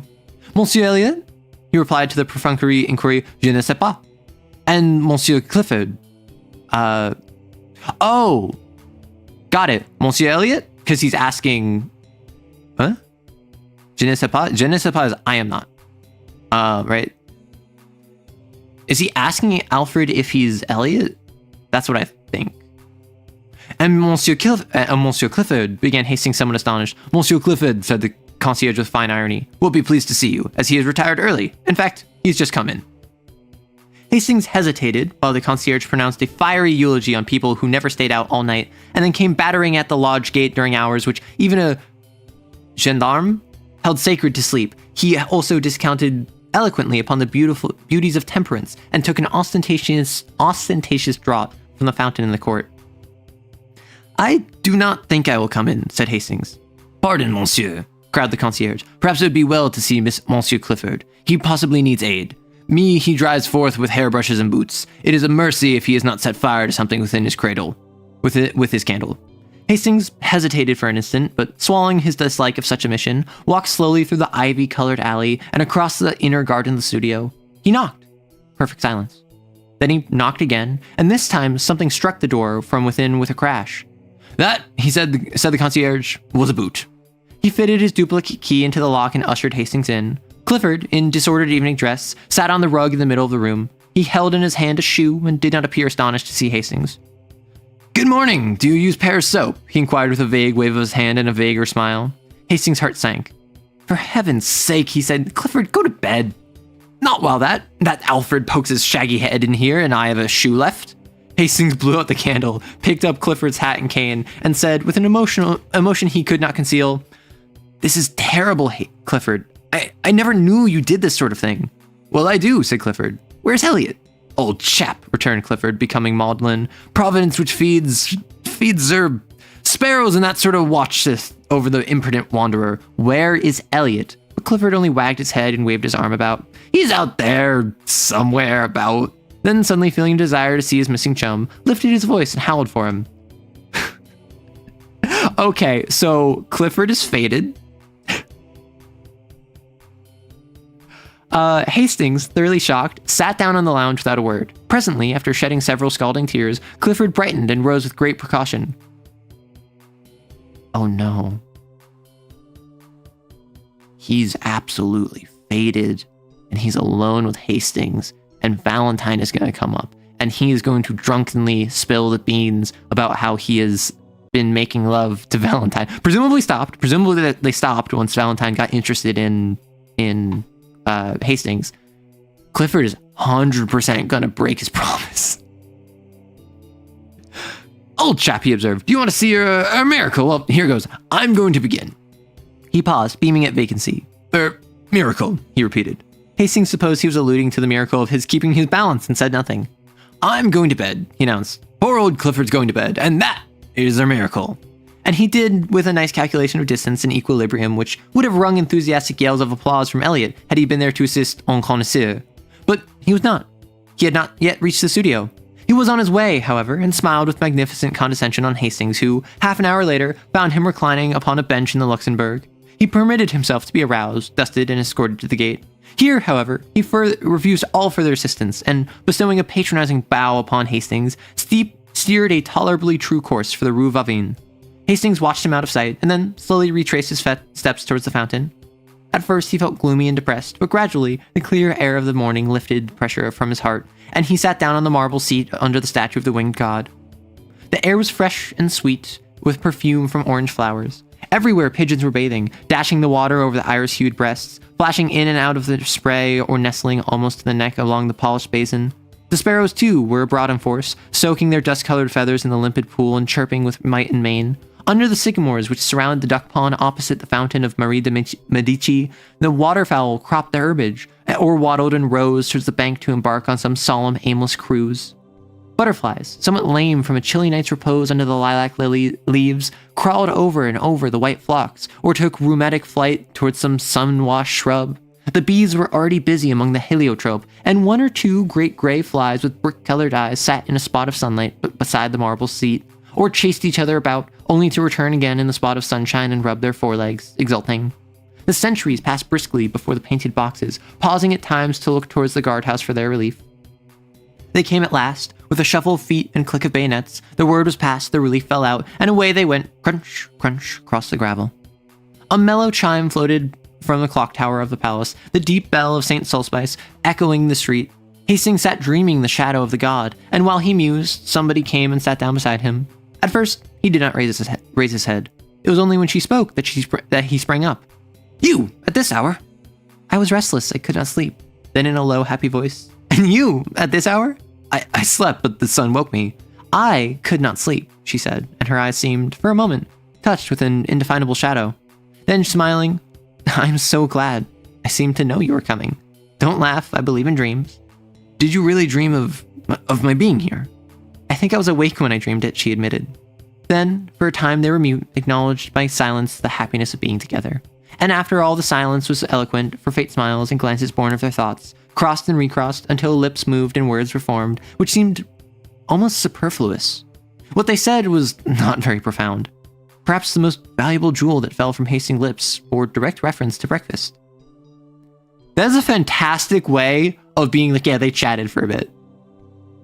Like, they were in silence, and then they had thoughts, and then their lips moved until words were formed, but they were superfluous. Nothing was profound. The most valuable jewel that fell from his lips bore direct reference to breakfast. I have not yet had my chocolate, she confessed, but what a material man you are. Valentine, he said impulsively, I do wish that you would, just for this once, give me the whole day, just this once. Oh dear, she smiled, not only material, but selfish. Not selfish, hungry. He said, a cannibal too, oh dear. Will you, Valentine? But my chocolate, take it with me. But déjeuner together at St. Cloud. But I can't together. All day long. Will you, Valentine? She was silent, only for this once.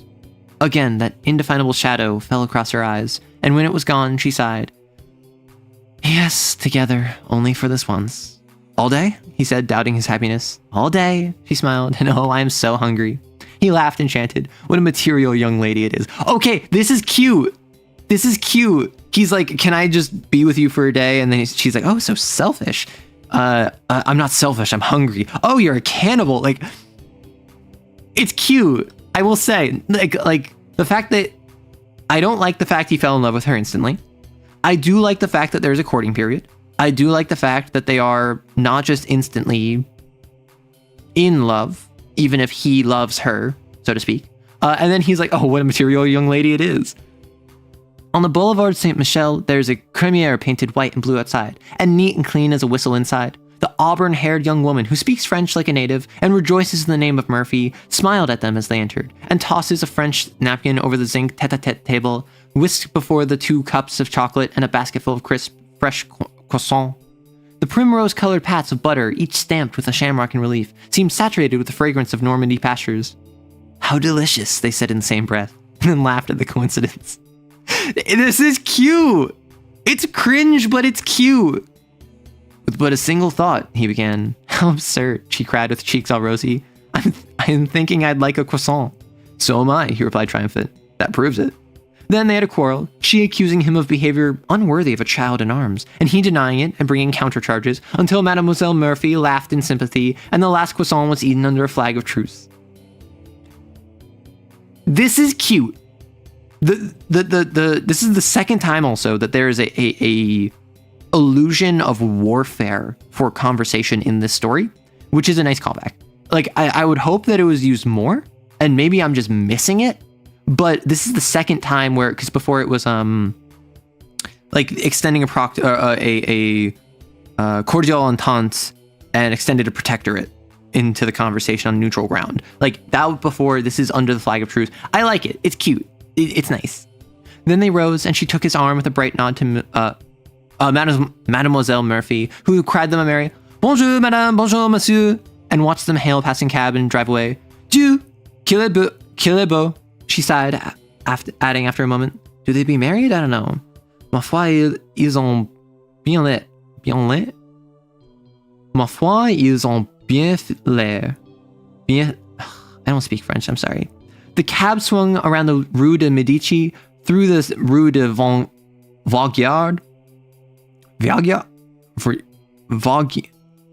turned into the Rue de Vaugirard, followed it where it crosses the Rue de Rennes, and through that noisy thoroughfare, drew up through the Gare Montparnasse.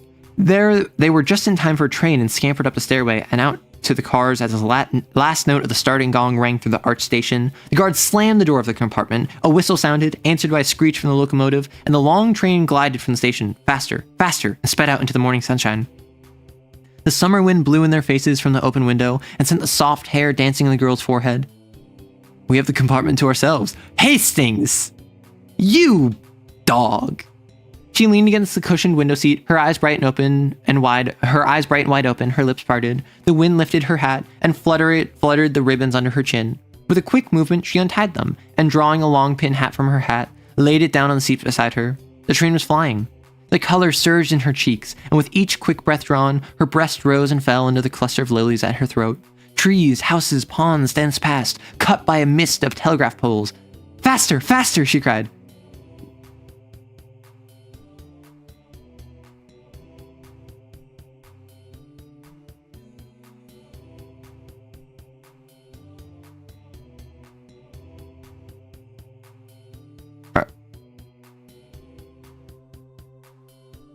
Are they?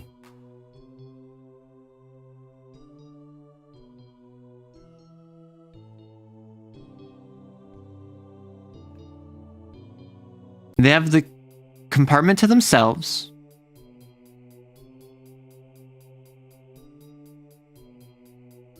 Took off her hat. Her breast rose and fell. His eyes never left hers, but hers, wide open and blue as the summer sky, seemed fixed on something ahead, something which came no nearer but fled. Okay, I'm sorry. This part I debated among Chambers readers, did they or did I? Okay, I'm glad I'm not the only one. His eyes never left hers, but hers, wide open and blue as the summer eyes, seemed fixed on something far ahead, something which came no nearer but fled before them as they fled. Was it the horizon, cut now by the grim forest on the hill, now by the cross of a country chapel? Was it the summer moon, ghost-like, slipping through the vaguer blue above? Faster, faster! Her Her parted lips burned scarlet. The car shook and shivered on the field, streamed like an emerald torrent. He caught the excitement and his face glowed. "Oh," she cried, and with an unconscious movement caught his hand, drawing him to the window beside her. "Look, lean out with me." I'd say they didn't, but I'm not good at reading. That's it. That's the thing. That's the thing. She is interested in him. And if this was a yes, if they did bow chicka wow wow, I think there would be more focus on their mutual connection. Because the wind lifted her hat and fluttered the ribbons under her chin. With a quick moment, she untied them. And so it's like, he says we have the compartment to ourselves. So under the reading of like, yes, they did bow chicka wow wow, we have the compartment to ourselves. With a quick movement, she untied the ribbons under her chin, which is like the top of her shirt, and drawing a lawn pin from her hat, laid it down on the seat beside her. The train's flying. Color surged in her cheeks, and with each quick breath drawn, her breasts rose and fell under the cluster of lilies at her throat. That very much strikes me as a during the act, she is short of breath, and the mention of the breast, obviously, because like now she is shirtless. She's saying faster, faster. And his eyes never left her, but hers wide open and blue as the summer sky. It seemed fixed on something far ahead, which came nearer, but fled them as they fled. Was it the horizon? This implies that she's looking outside.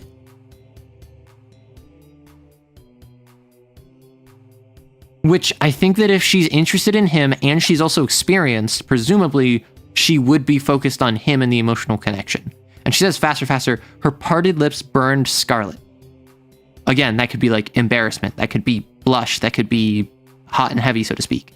And then the car shook and shivered and the field streamed like an endless torrent. He caught the excitement and his face glowed. That very much being a climax, so to speak, of this scene. Moving past that denouement, now they're no longer in it.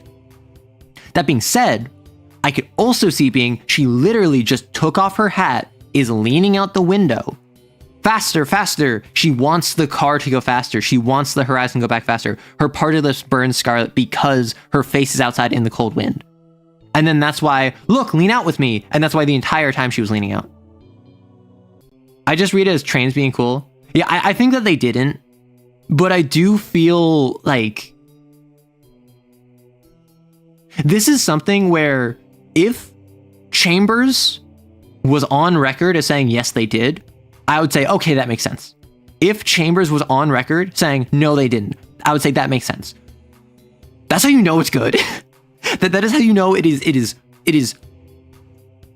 I would say it is just barely on the line of, I think they didn't. Which, if they didn't, is good. That's important. That means that you can figure out what happened, but it's kind of like, it's framed as a spicy scene almost. Obviously with 19th century sensibilities behind it, but it has the euphemism of that to kind of give the implication of the intimacy of the moment. This is their first time being alone together.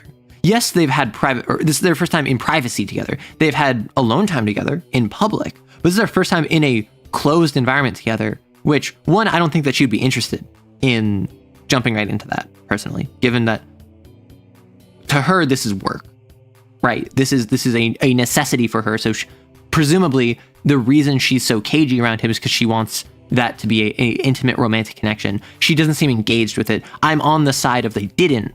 But it's like right on that line where if I was told by the author, yes, this was intentional and yes, this was what I meant, I would be like, yeah, that makes sense. I would probably add in like one or two more sentences relevant to that. I would probably change a little bit of the wording, but broadly speaking, like this is fantastic, subtle writing.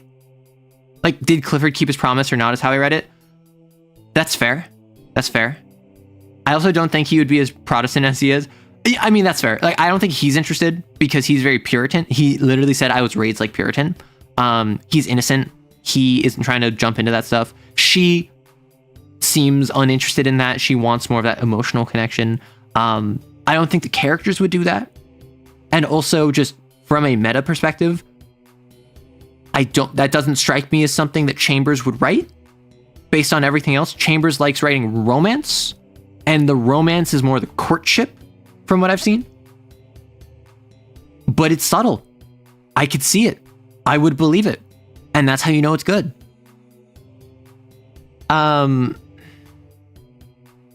Oh, she cried with an unconscious movement, caught his hand, drawing him to the window beside her. Look, lean out with me. He only saw her lips move. Her voice was drowned in the roar of a trestle, but his hand closed in hers and he clung to the sill. The wind whistled in his ears. Not so far out, Valentine. Take care, he gasped.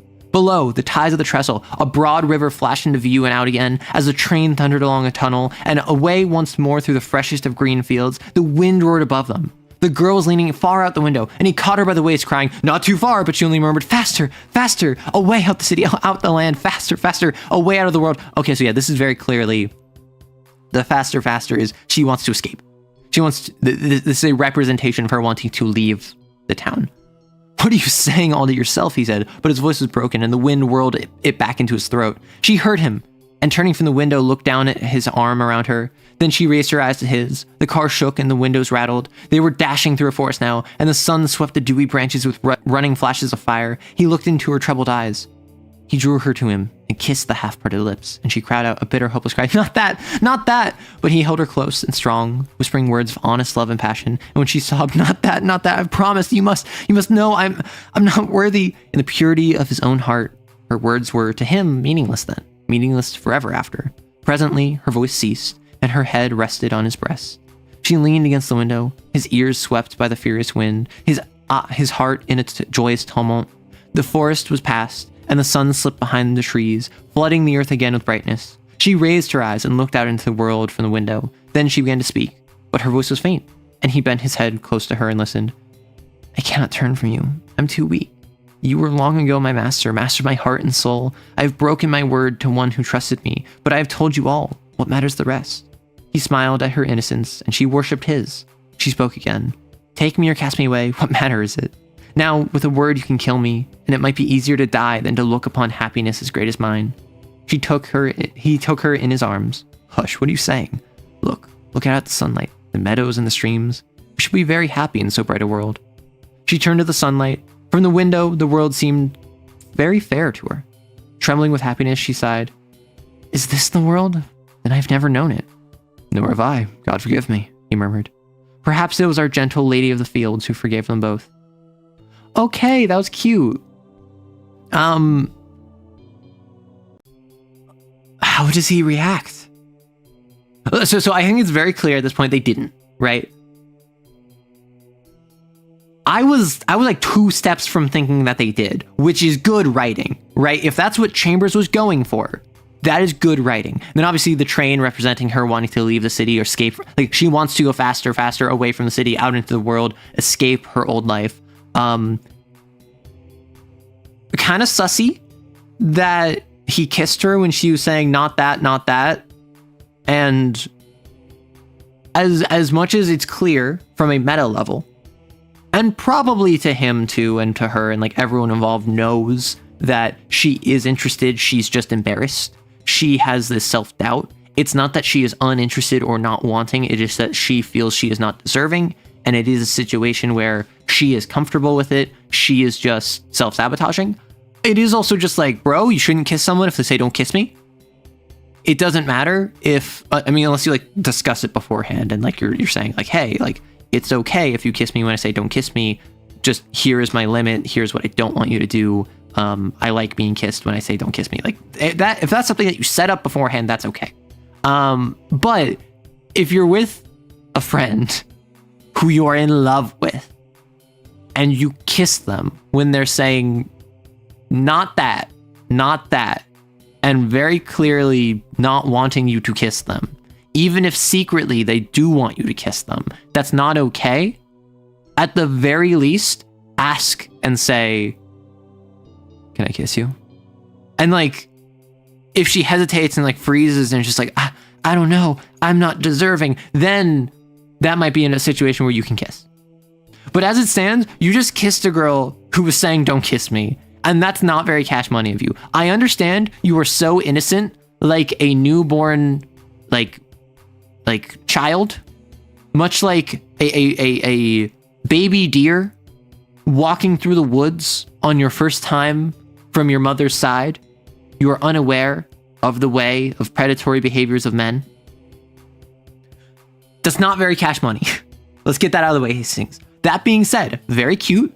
I'm very curious how Hastings would react to learning about her. Because he's puritanical. He is innocent. He seems to be a good-natured guy. I didn't see him do much, quote-unquote, good, but I didn't see him do much bad. Like he wasn't a jerk. He wasn't going around, like, helping people, right? Like, he had a kind interaction with a small American child, but he's not going around...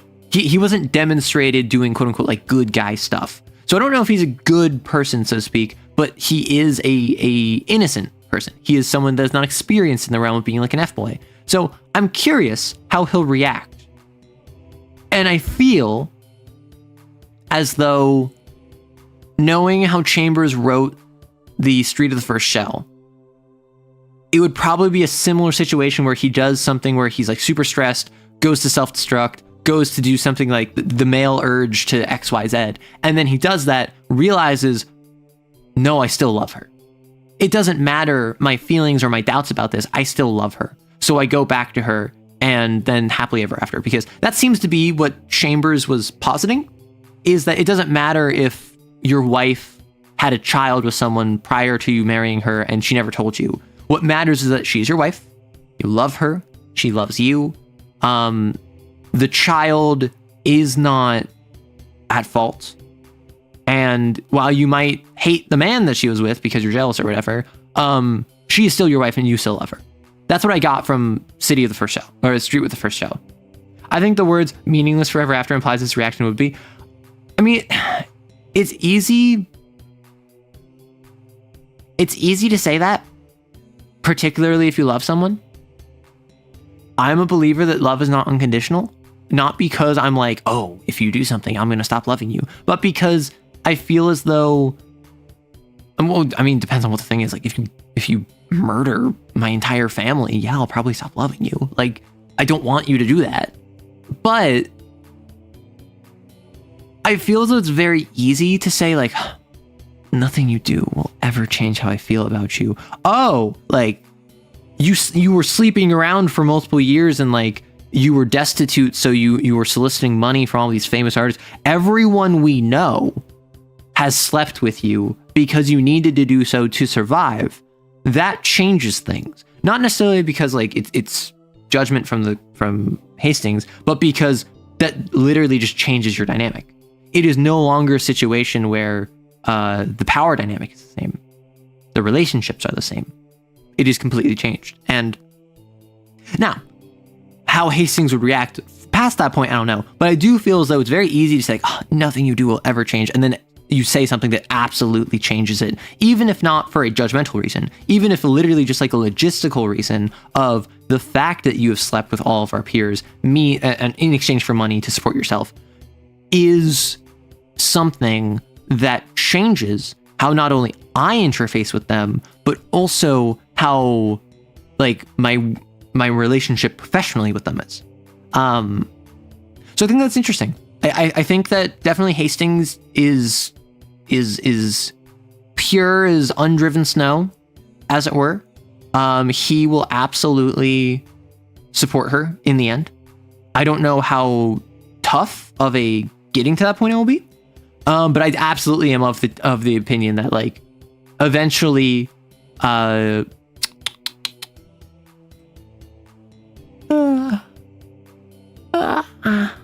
think eventually Valentine would reveal it to her.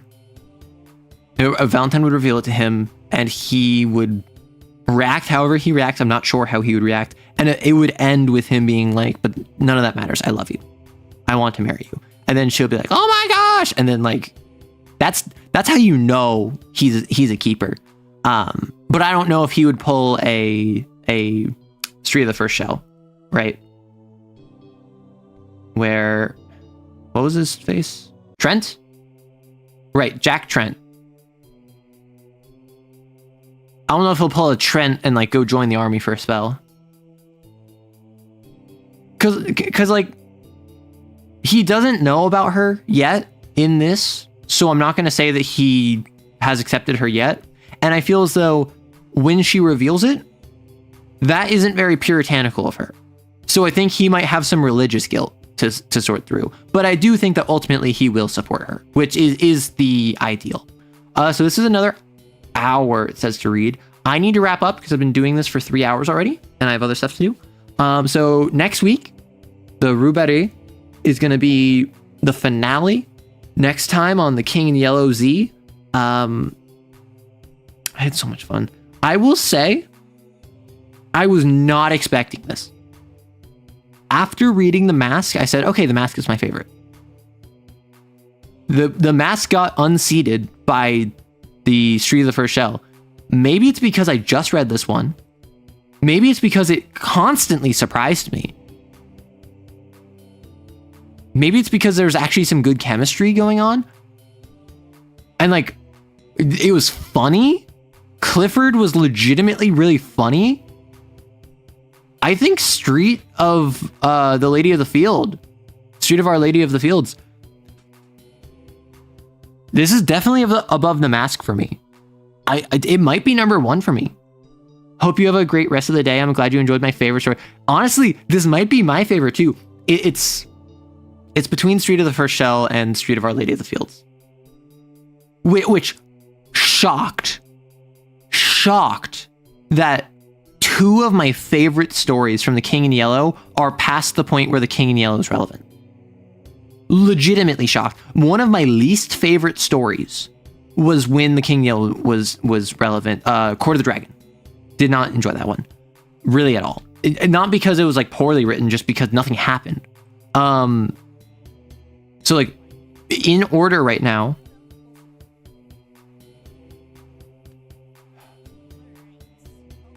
I think Street of Our Lady of the Fields, and then Street of the First Shell, and then Mask, and then The Yellow Sign, and then Repair of Reputations. Or sorry, and then Street of the Four Winds, and then Repair of Reputations, and then Demoiselle D, then Court of the Dragon, then Prophet's Paradise. I did not enjoy Prophet's Paradise. I understand this is weird and funky because it's poetry. This is another one where like I'm just not smart enough for this. This is one where I am not artistic enough to understand this. I'm excited.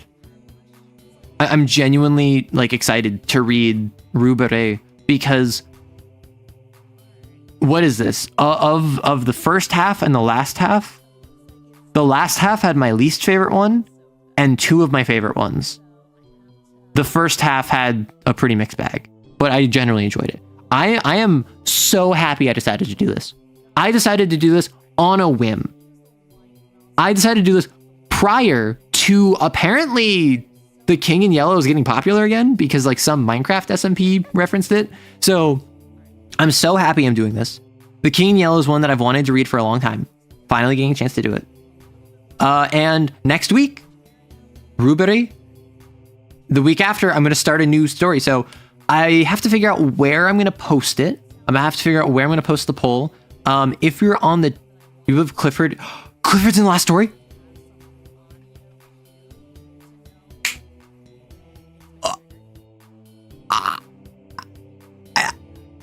I'm so happy. Clifford was so silly. My boy. My F boy. Literally, Foxhall, the F and F boys for Foxhall. I'm giggling over seeing Clifford. The Jewel of 7 Stars. Yeah, so drop in Discord in the suggestions channel if you have a suggestion. If you are watching the VOD, let me know what your thoughts on this were. Otherwise, thank you all so much. He is the main character. Hewler. Say less. I can spare another hour and a half. No, I gotta go. If you're watching the VOD, please let me know how you enjoyed this. And also in the comments, let me know what you're looking for me to read in 2 weeks from now. Enjoy your day, everyone. Enjoy your night. Enjoy your evening. Whew. I'm gonna go be productive. All right, take care of yourselves. Bye-bye.